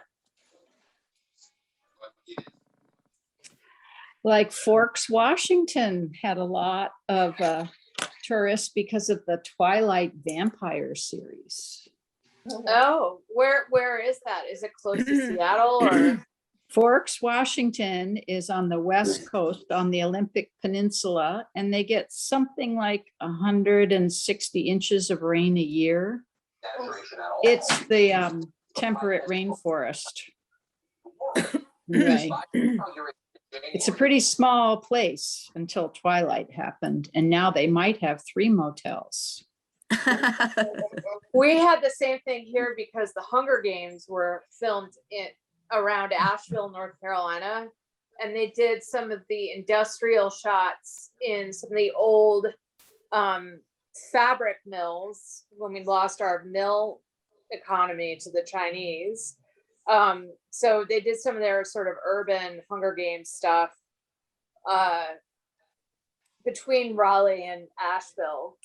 But then I think for the 3rd film, they filmed the rest of the series in Georgia. But there's been a huge surge in tourism in the parks in Asheville because of the Hunger Games. Huge. So I can imagine with the Twilight, it was pretty monstrous. Yeah, it was a while ago now. I don't know if it's still happening.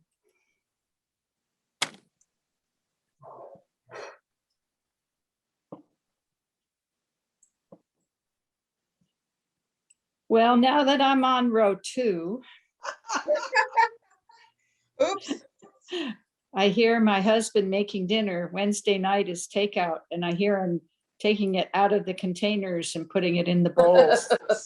And he lights the candle, so it looks like it's a real meal.